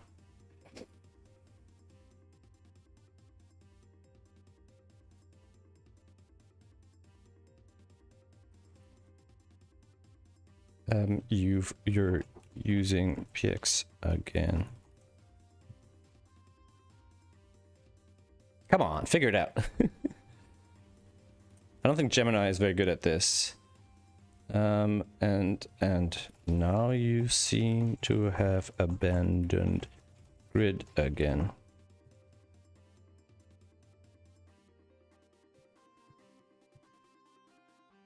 Can you focus on the season grid is the most row way to guarantee that all rows are aligned. Use the diamond pixel free grid solution relies on the auto fit min max solutions relative vertical height 1 FR. Great flexible, but I don't want it to be 10 VH, etc. I want it to be whatever it needs to be for the internal items.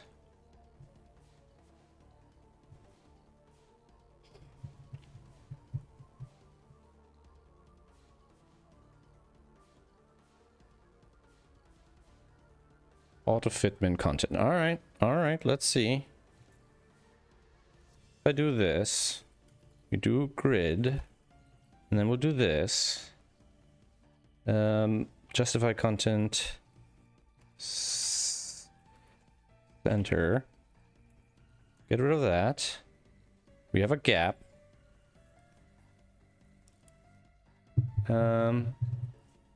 This put everything into a single column. All right, I think we can see that Gemini is struggling. I mean, I could just do it with, and now it's using.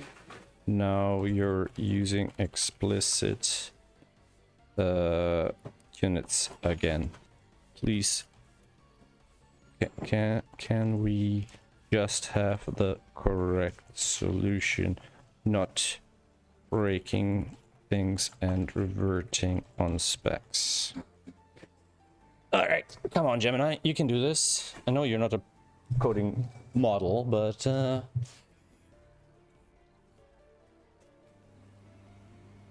this doesn't seem to do it. Here is the CSS. It's still in one column. In fact, it seems you just went back to the previous code you already know does not work.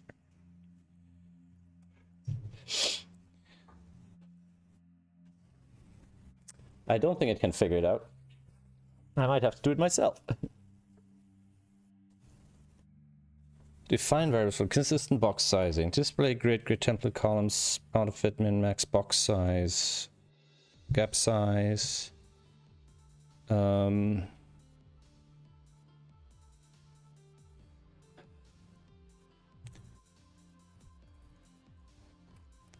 it wants me to use 150 px here.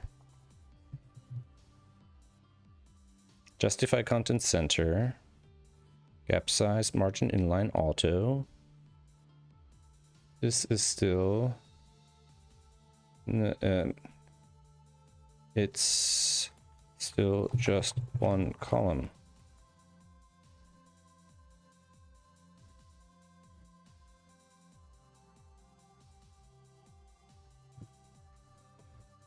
Like, why does it keep giving me the same stuff that's just one column? Right, this line grid template column repeats auto fit min content is fighting with against explicit width 150 applied to the secondary puzzle items. The browser sees min content as near zero width for just the digit 2. Min content? What min content? Applied to the secondary puzzle items. The browser sees min. So just to use consistent dynamic units that the grid system can rely on, and it's can still avoid, like, I could do this easily with just old-fashioned floats. This should not be this complex with fancy grid CSS. What the hell is it doing here?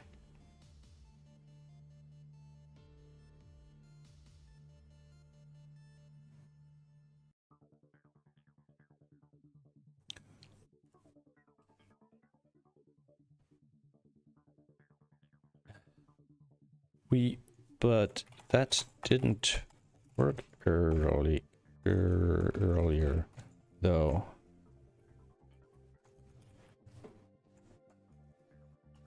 I will try again, but you keep giving me stuff we already know does not work correctly.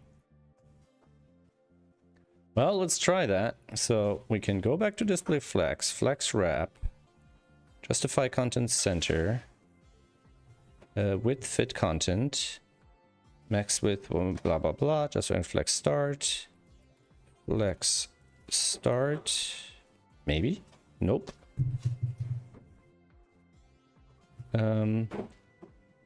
Flex start brings all rows to the leftmost edge, not balancing the extra space.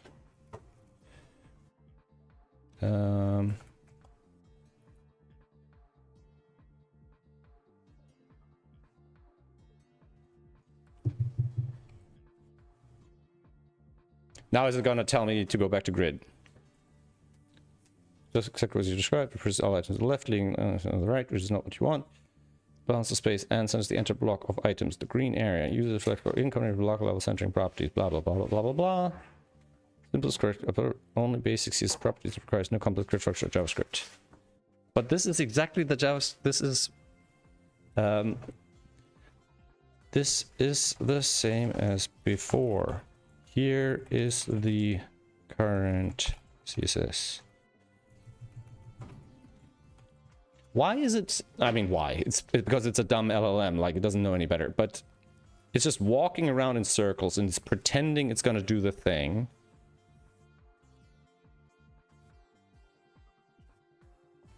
The reason the layout is still in the column left aligned is that you have kept justify content flex start. You literally, it's right there. Achieve the result you want there.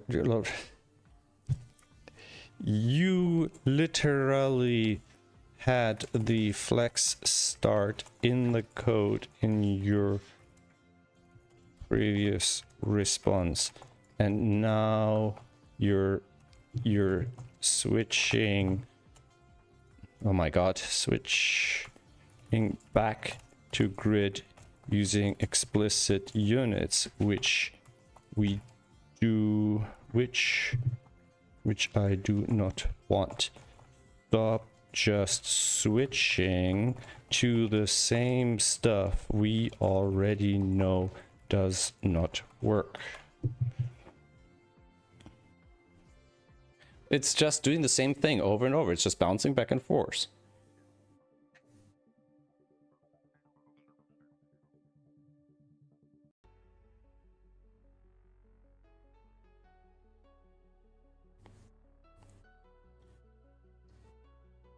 Yeah, this is we've tried this. We've also already tried this before. What is different now than previously? Give me the exact line and item you think you have changed and how it has fixed the issue. Let's see if it can debug its own bullshit. I don't think it can. I mean, it's an easy fix because I can just say, okay, the whole thing doesn't need to be full width, right? So we can say width equals, let's say, I don't know, 0%, right? So if I do this, the green area, or if I can say margin 0 auto. Well, it's already fit content. Why does fit content not work?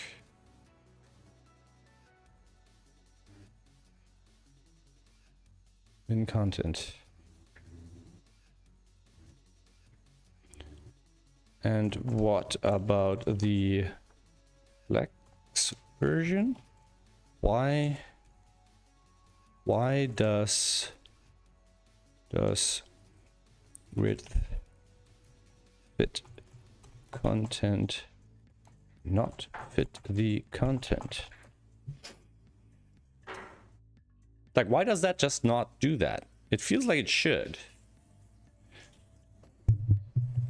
Might not appear to fit the content in the case. It's like due to how the browser calculates containing block for the margin inline auto.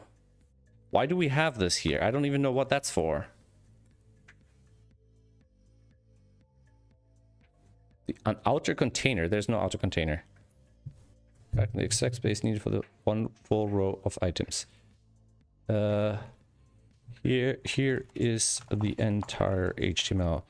What outer container do you speak of? It's just making bullshit up. It's just like, oh, it's not my fault. It's something else. It's something else. Because in truth, that is usually what's happening. It's the reason it doesn't get it right is because it isn't a good programmer. It's learned of common discourse. And what is the common discourse out there? It is other people not knowing. It's people asking questions. And you very rarely find an exact answer to your exact problem. That requires expertise.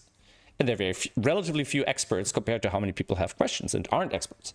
So the learning doesn't happen from experts. The learning happens from questions and non-answers and false answers.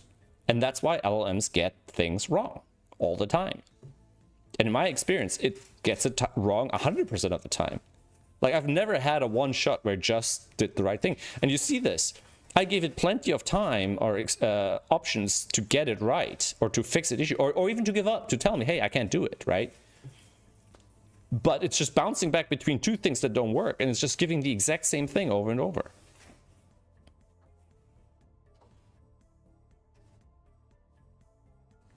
So it wants me to get rid of the 150. Then if I remove it from the dot puzzle, how can I specify the size of the puzzle? It doesn't make any freaking sense.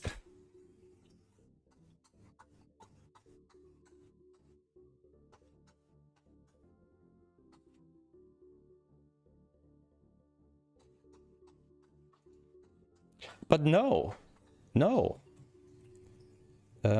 Why can't you admit that you don't know how to do it?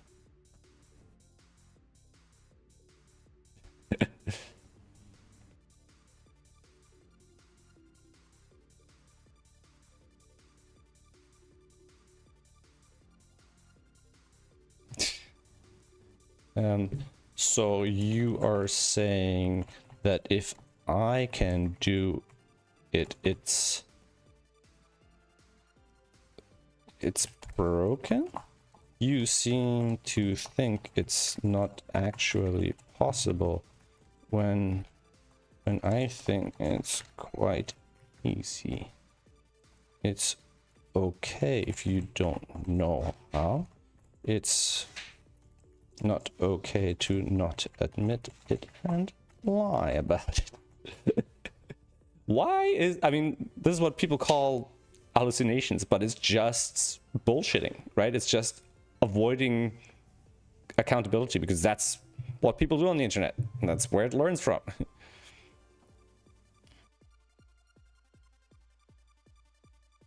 All right, I'm saying it, I can do it. Let's see if I can do it, right? So the problem I have, right, is if I do a float, you get that partial thing there, right? If we center the whole thing, so if I say justify content center, enter, right, then it does that, right? Let's see, if we just look into flex outline. So flex layout rows. Like if we look at something more generic, you know, old school, a guide, how do we do it, right? So for example, if we did something like this,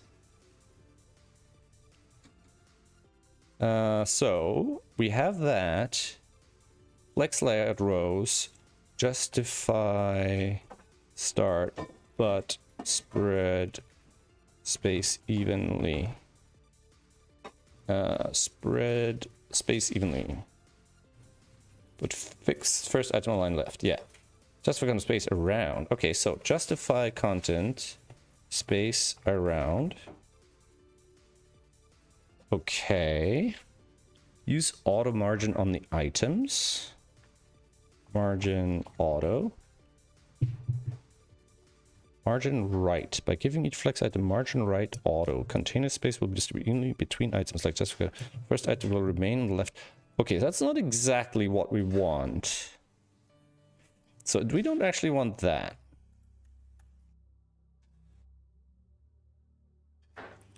Margin right auto. Let's see what that looks like. Space around margin right auto. Margin, justify space evenly. Okay, we don't actually want that. Align self. Wait, align self. Alignment for the align items be overwritten. Align self flex. If I say align self flex start, and if I do justify content center, okay, flex layout, flow items into rows,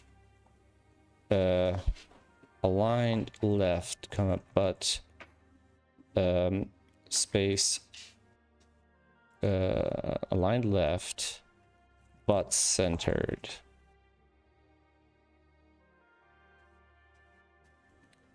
Because left center. If I have something like this, no. Line out of a flex container. I think there's got to be flex layout, like cheat sheet, like just all the different kinds of layouts. I think this one is what we just looked at, but it doesn't actually have what I'm looking for. Width fit content. So width, so CSS width fit content not working on Flexbox. Like it doesn't seem to work on a Flexbox. Within, but the space is often due to Flexbox. Okay, on Flexbox, no width. CSS with fit content. Can I just get an explanation of this? Like from the spec, not from Gemini, because Gemini doesn't know. So, fit content size keywords represents an element size that adapts its content while staying within the limit of its container. Adapts to its content while staying within the keyword ensures that the element is never smaller than its minimum intrinsic size or larger than its maximum intrinsic size. The keyword uses property width. Okay. What if I say max width? Max width.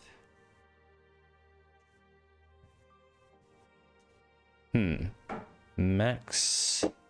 Got using the following for max content, min content, stretch. When stretch matches the element's margin box, the width from container. Enable animations. Okay. What if I say max width 600 px? Like if I just hard code it. Okay, so that works. I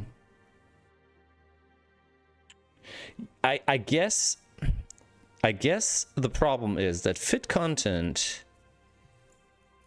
doesn't really apply here because we don't have a fixed size of content here. Because the content can be any size, right? So that's interesting. It actually gets maxed at this point when we're wrapping.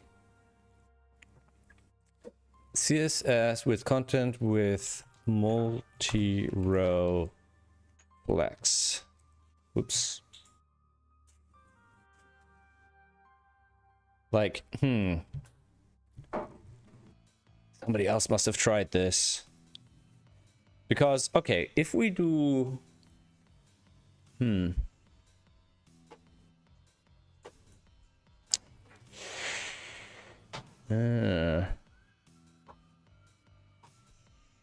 Okay, CSS flex box align last row with other rows.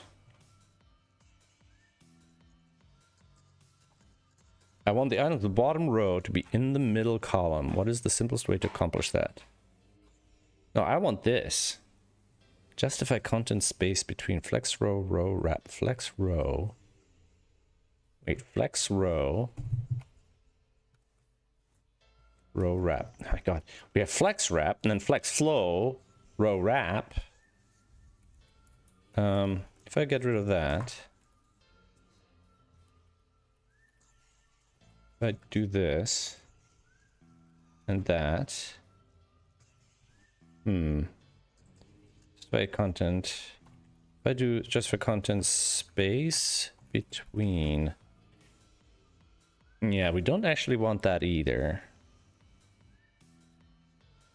It autofills the space. No need to pollute your HTML. Here's a code between. Okay, let's see.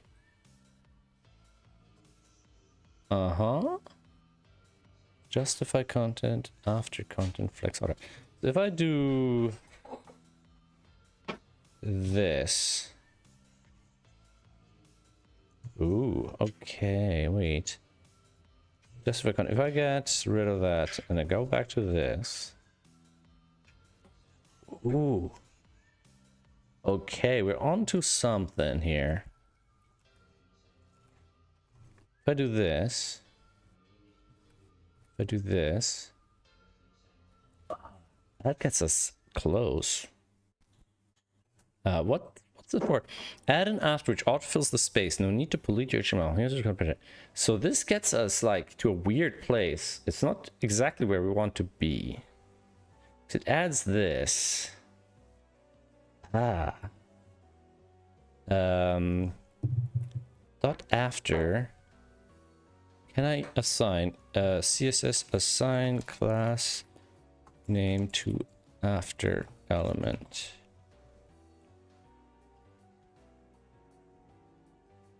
It's not possible an HTML class name directly to CSS after pseudo element because pseudo elements are not actual element. They're generally. This is my urgent box. Content urgent font weight blah blah blah blah.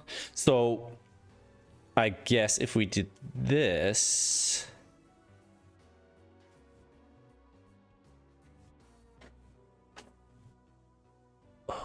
What the heck? Flex auto. If I get rid of the flex auto, we get this. Now it doesn't, it probably won't work for yeah, it doesn't work. Like it adds one new element. That's so weird. If I do this, flex auto, flex align self, flex start. If I get rid of that,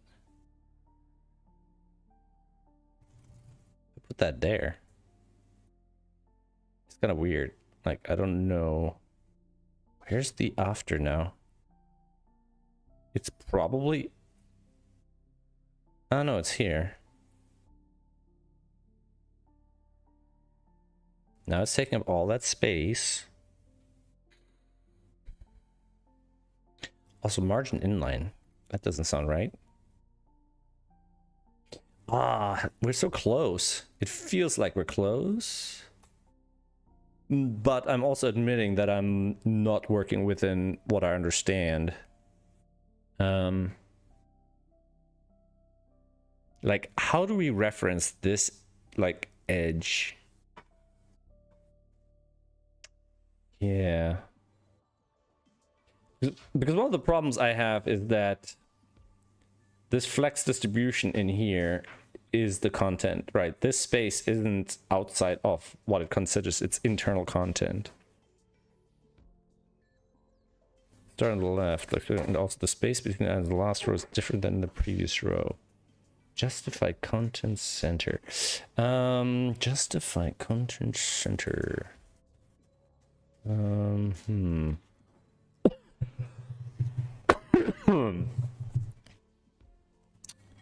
Stretch. No. Oh, I got something in the wrong part of my throat. Yeah, so we want this, but with fixed width. All right, what about grid layout? What about CSS grid layout?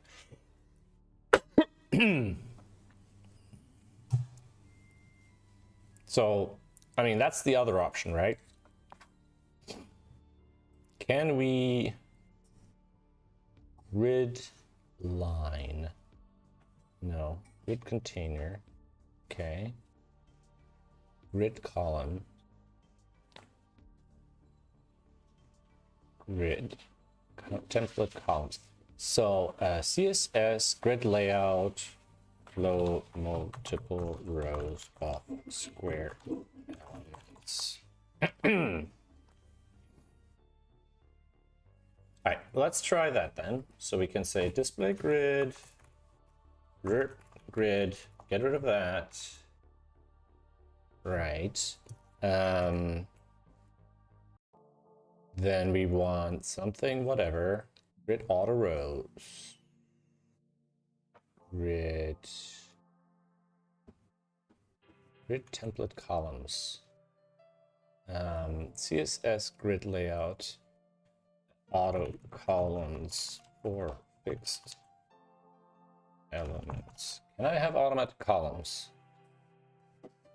There's something called fixed auto columns. Grid auto columns auto. Sure, let's try that. Get rid of that. So I'm wondering if these are supposed to be like floaty. Auto columns 1 FR. Min content. Min content?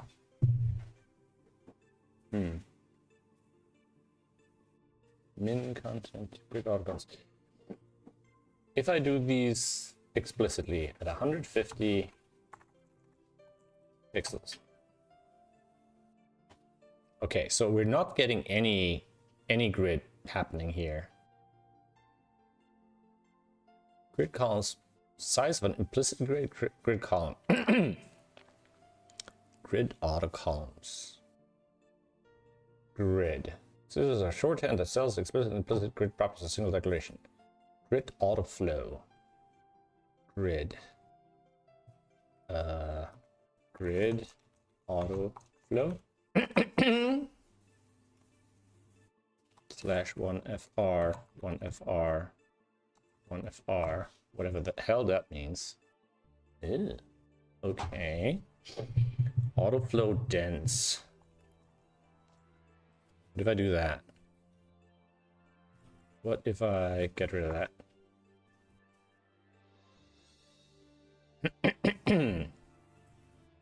So, what do these things mean? The numbers in autoflow. Property shorted for the following is for auto columns, auto flow, auto rows, grid auto rows.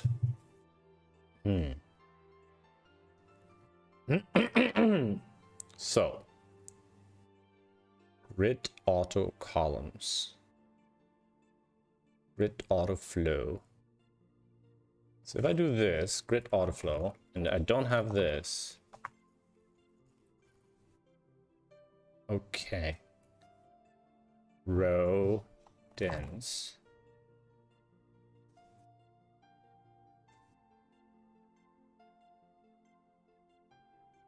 Grid autoflow row dense. Grid autoflow row dense. Now the question is, do we need grid first? Grid area. Grid row start. Display grid. Display. The grid is a short-term property. That's actually using grid. You specify access using grid template rows. Grid template rows auto.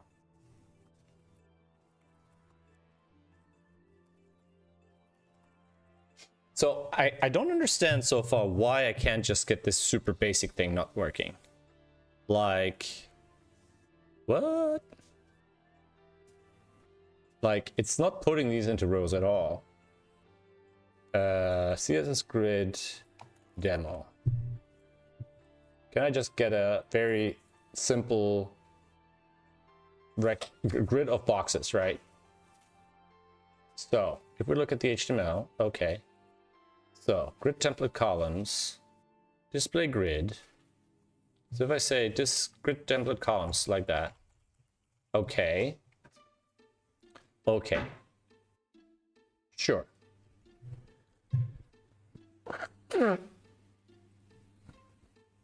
So grid template columns. Grid template columns. The line name and track sizing functions of the grid columns. Okay. So, what does line name mean? Doesn't mean anything to me. And I don't know what 1FR means. Line name. A custom ident. So say a name for the line in that location. The ident may be any valid string other than the reserved or span or auto. Hence may have multiple names separated by space inside of square brackets, for example. With length, giving the width of the column. No, Jesus Christ. This does not make sense to me at all.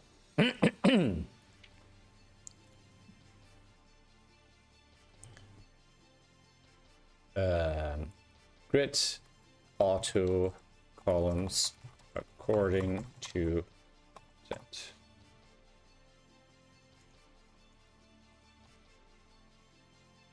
Okay, let me think. If I the problem is if I float it, I would have the same issue with centering, I guess.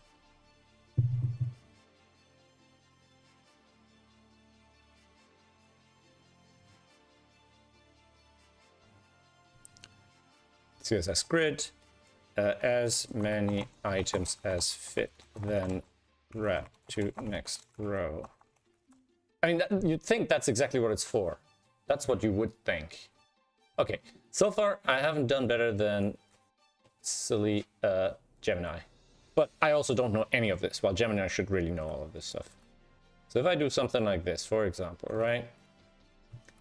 If I do something like this, what do we get? Well, I guess it goes up to 16, right? So if I do 5, it'll do 5. If I do 4, it'll do that. Okay. So that doesn't do what I want to do. Auto fit. Okay. So can we do auto fit.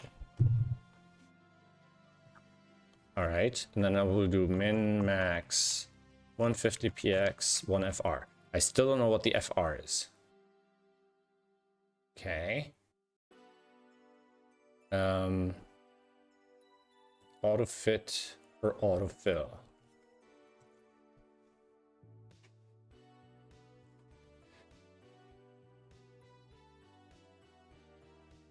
I don't want it to be yeah, so this is exactly where I was hoping the AI would kick in,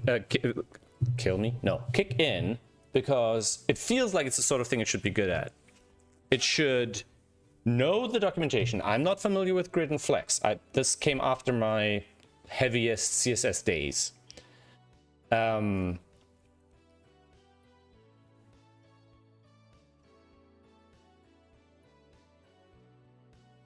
So CSS grid for fixed, for gallery of fixed size boxes, centered and left aligned. Like, this shouldn't be too hard. Come on. I love how Gemini just jumps in, like as if I'm not literally talking to it in another chat where it couldn't figure it out.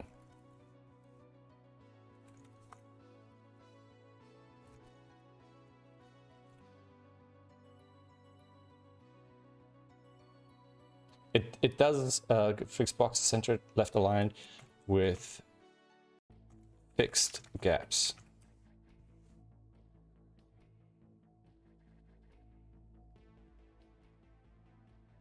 So we have auto fit.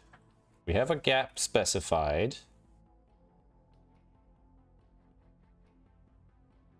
Display flex just for content. Like, I don't think that'll make a difference. I don't see how it could. Yeah, no, it just messes around with what's inside. So again, this is just not correct. All right, Gemini is terrible. Let's try ChatGPT.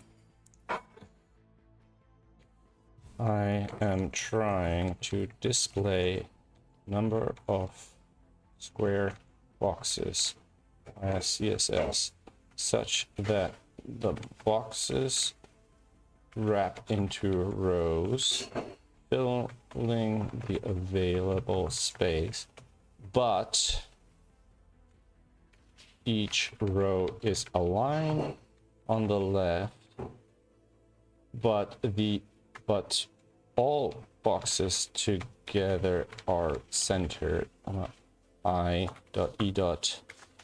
The space that's not enough for a new column is equally distributed between left and right margin of all the boxes.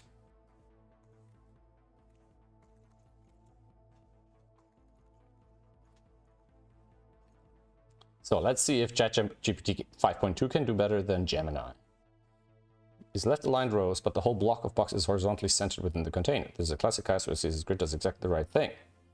All right, so this hasn't done the right thing for me previously.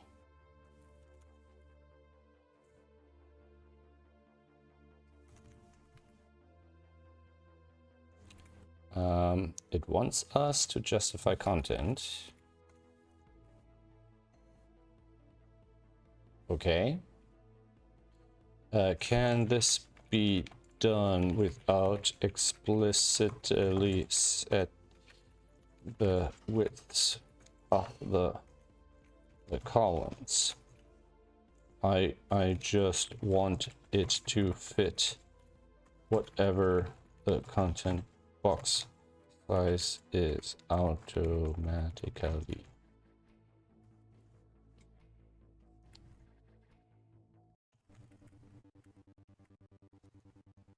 I get so lazy with spelling when I talk to these kind of systems.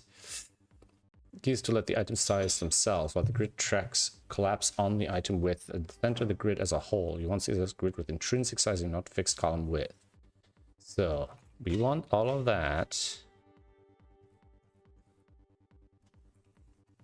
Right. Autofill. Max content. Okay. Grid template. Rows. Okay. Justify content center. Display grid.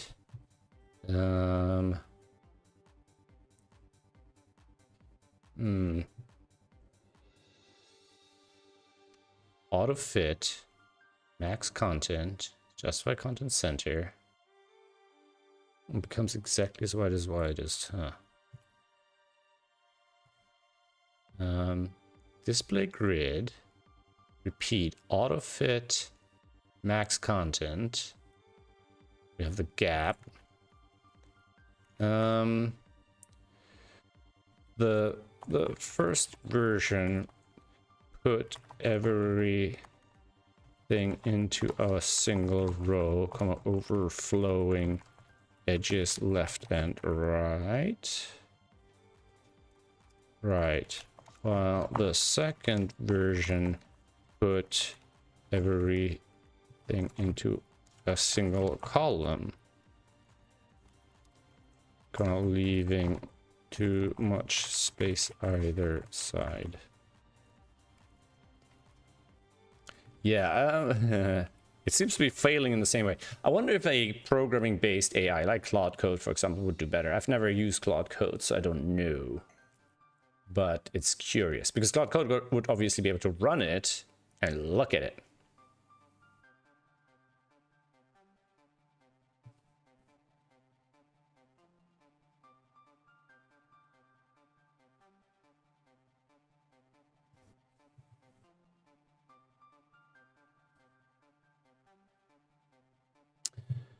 I mean, I guess we could do this. So flex wrap. Okay. If we do this, get rid of that, right? A sensible wrapping here, like that.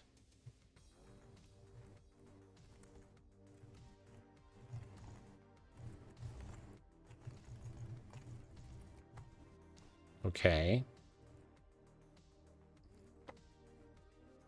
So if I just do something like gallery,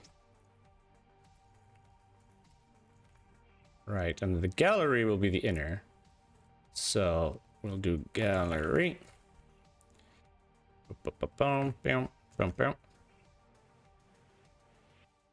And then on the outer, it wants me to do these two things. All right, let's see.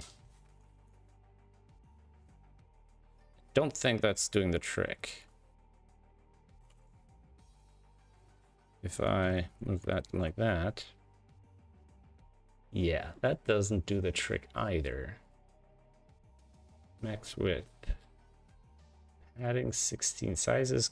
Size comes from content. Display grid.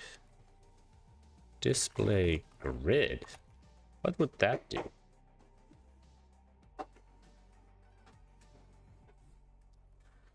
Yeah, this doesn't seem to work. This doesn't seem to work either. The columns are all squished against the left edge with too much space on the right side.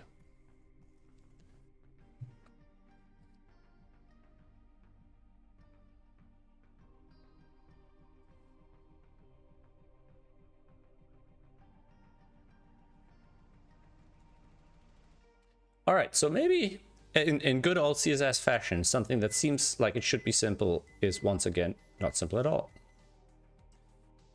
Outer display flex, justify content center, sure. Display flex, flex wrap wrap. We have a gap, flex start, fit content, Center lock, left line rows, no fixed widths.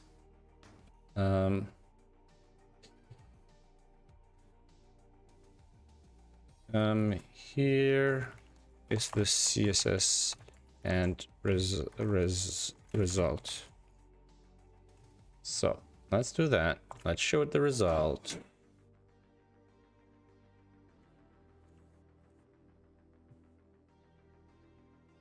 Can we post that? Analyzing the image. Let's see if it'll figure it out.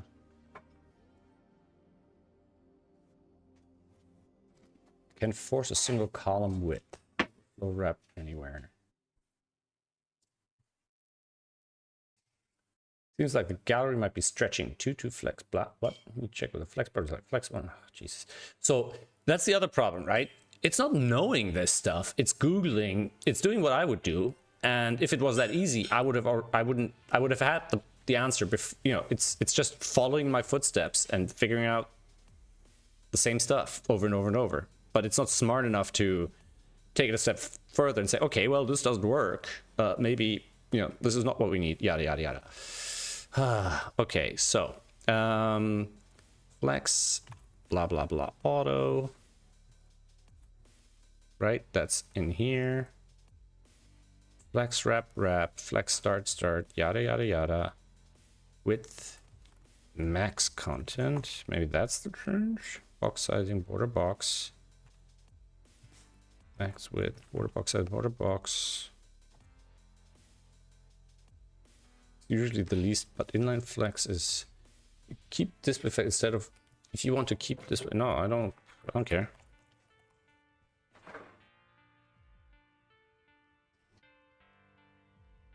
Inline flex wrap. Sorry, this is inline flex and this is gonna be flex apparently. Yeah, nope, that doesn't work. Flex wrap. Don't need that.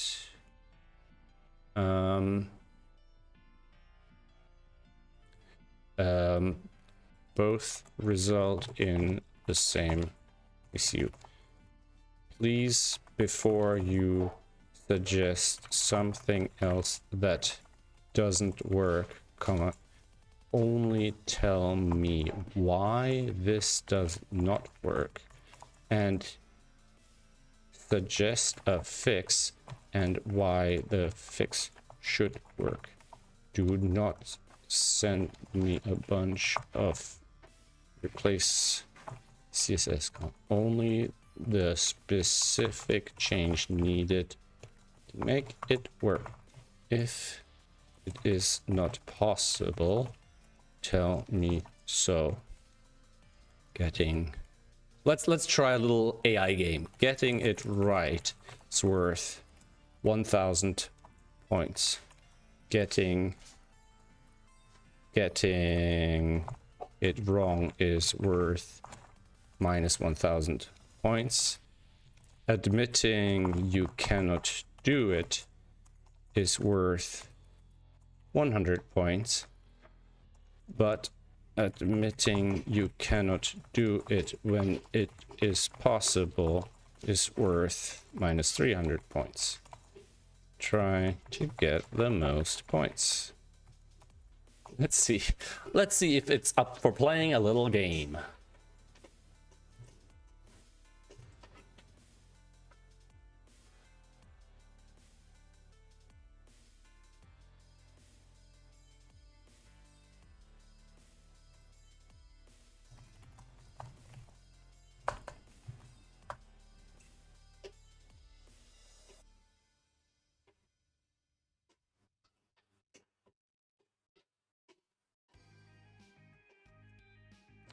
All right, I'm wasting spare time on something that doesn't really matter at this moment.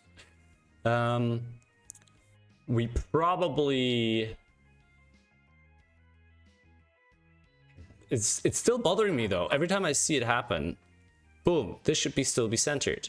The new thing should be centered. Now you could probably do it with media queries. The key gotcha is this line. Okay. Why your current approach doesn't work and why it looks like it should. In secondary, your centering the gallery flex item with justify, but the gallery ends up making the full available with anyway. Yes. Yes. Right, so that's yeah.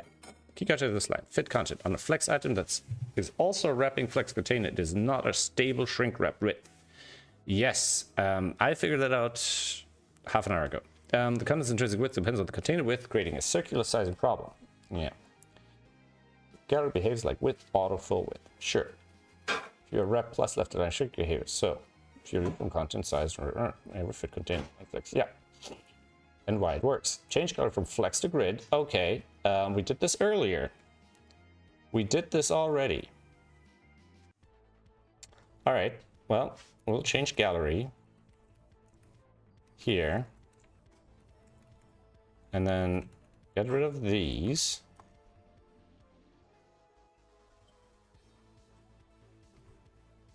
So why this works? Grid computes column struct sizes. Yeah. Except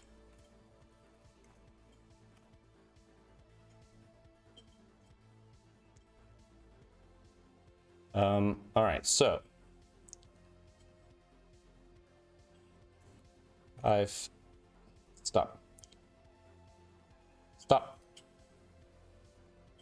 stop. No. Stop. Don't answer. Stop.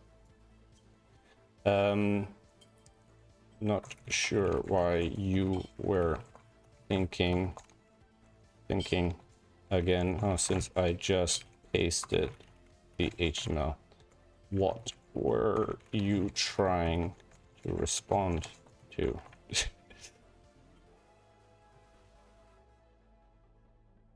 Yeah, also the way it functions is pretty stupid. But anyway, here is the current CSS you suggested.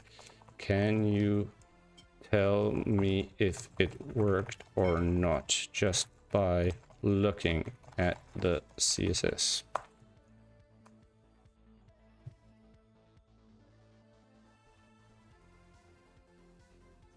I don't understand why I can't. I want to be able to post while it's still thinking, because I don't want to just blow it up and stop it, because I don't know if it remembers its partial thoughts.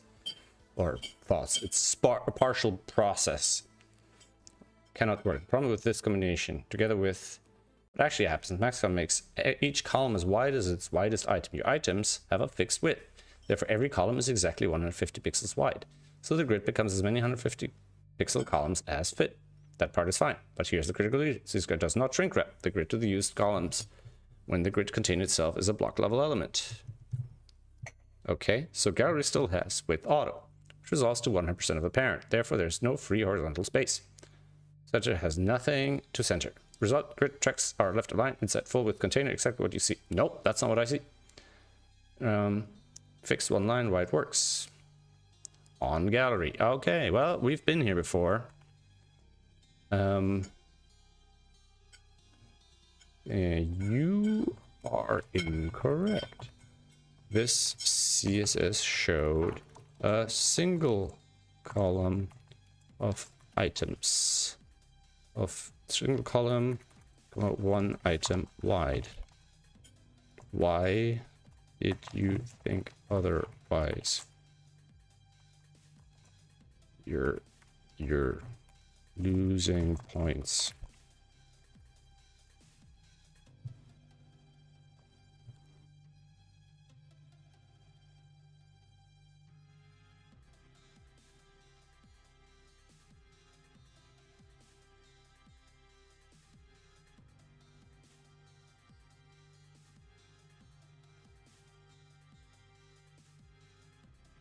What do you mean normal assumptions? What's not normal about this? Auto fit. Max content. The number of columns depends on the grid's container used with. I mean, nope. Galleries being so.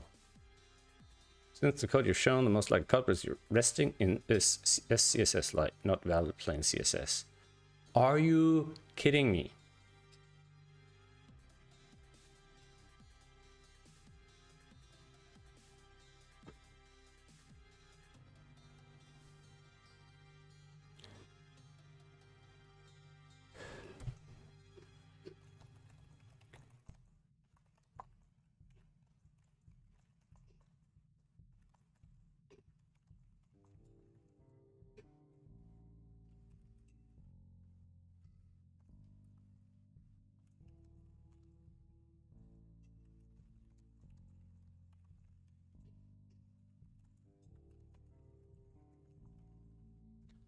Yeah, like, why are these things so confident? I don't freaking understand. It's worse than talking to somebody who doesn't know. A junior at least knows that they don't know stuff. All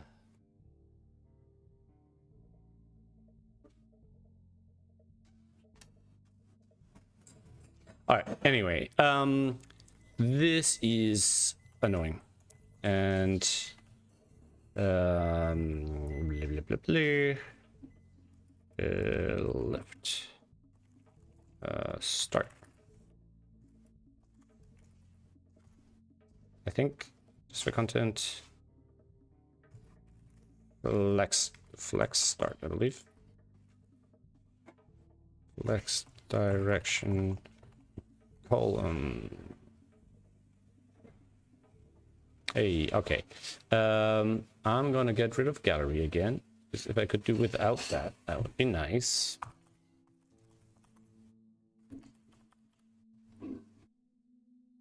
Flex direction column, display flex start.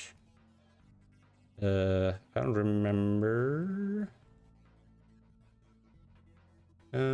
Display flex.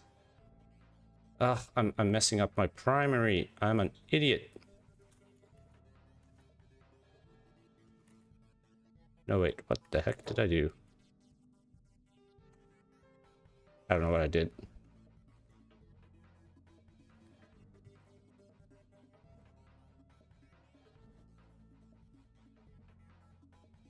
The heck? What the heck? What? Okay. It's I'm worse off than I was before. That much is certain. Okay. I would love to say it's fun with AIs, but it's really not. It's just terrible. Anyway, what we want to get to. Jesus Christ. Why is it?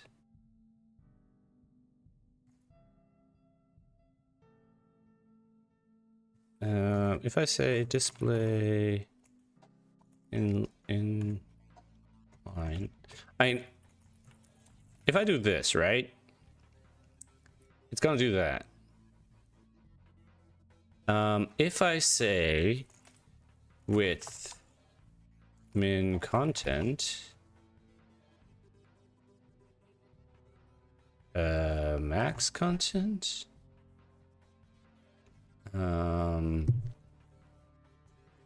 width CSS width wrap content, fit content. The problem is, oh yeah, you see, it does that.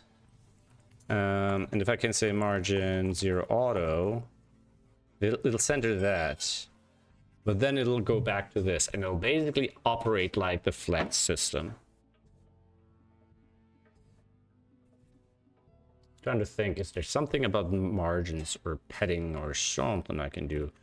Padding 0 auto.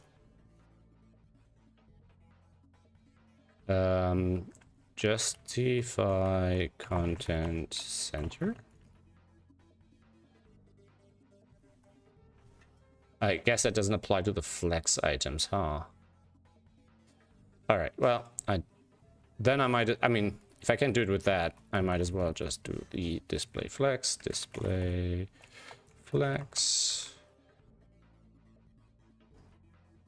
with fit content, justify content center,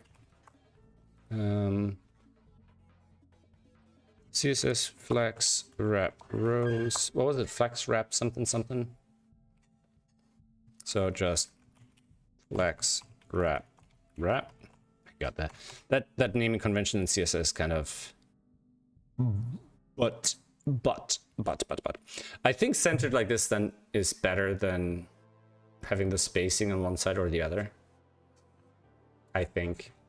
All right. Anywho, that wasn't even the point. Just a huge waste of time. I am not pressing the right buttons. So, Keith, it seems like you would have lost that bet betting on me against the AI. Well, I mean, it's not that the AI figured it out. I'm just basically giving up because it's not that important. The AI still sucks. Okay. Oh, that's not nice. Can I... if I do margin 0 auto here, does that... Yeah, it'll center it like that at least. All right. Yeah, whatever. Okay. Let us go back to our little list here. So, my suggestion to my partners in crime at Thinky Dailies will be that we replace our dailies landing page with a page that has a primary recommendation and multiple secondary recommendations. The primary recommendation should look for the most recent gap. So we go back n puzzles. We go back up to n puzzles and stop the first time we find an empty puzzle. And then we go back to the start of that gap, or m, whichever's smaller, larger, closer, whichever is closer. Then we return the latest in the gap. If we don't reach the start, well, we'll go to the start and return that. Well, so we'll have to find the start. We'll just check where it is, right? Otherwise, there's no primary recommendation. So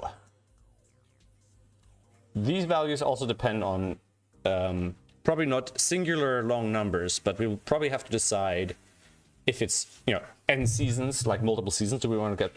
I don't think it makes sense. Once we have multiple seasons, I don't think we ever want to say, oh, we'll look back up to 3 seasons. No. We just care about the seasons or some number, right? Like, for example, if somebody has solved the last season, I don't think we want to recommend them primarily a puzzle from the season before that. That'll go into the secondary recommendations. They just don't have a primary recommendation. So if we're in season 11 and somebody completely finished season 11, they haven't touched any of the other ones. It's probably because they joined later. So the primary recommendation will just be, hey, the next season is starting in 30 days, right? And then the secondary recommendations might then go back further and look at those things. I think that's not a terrible way to look at it.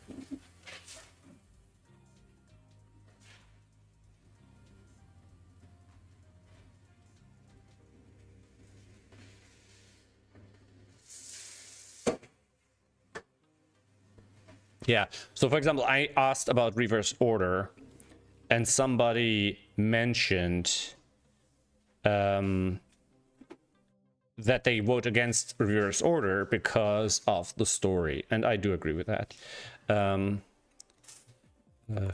Just...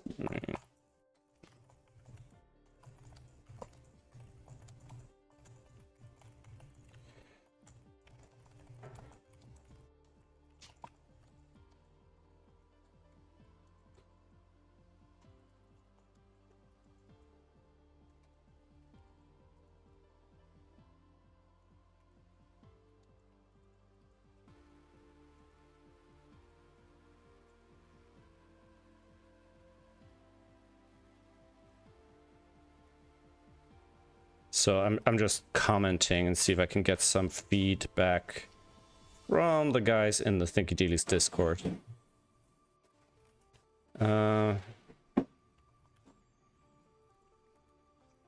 That fulfill the desire for easy access to the next puzzle, as well as allowing better discovery of previous skipped puzzles or even whole missed seasons in the future when we have many seasons behind us.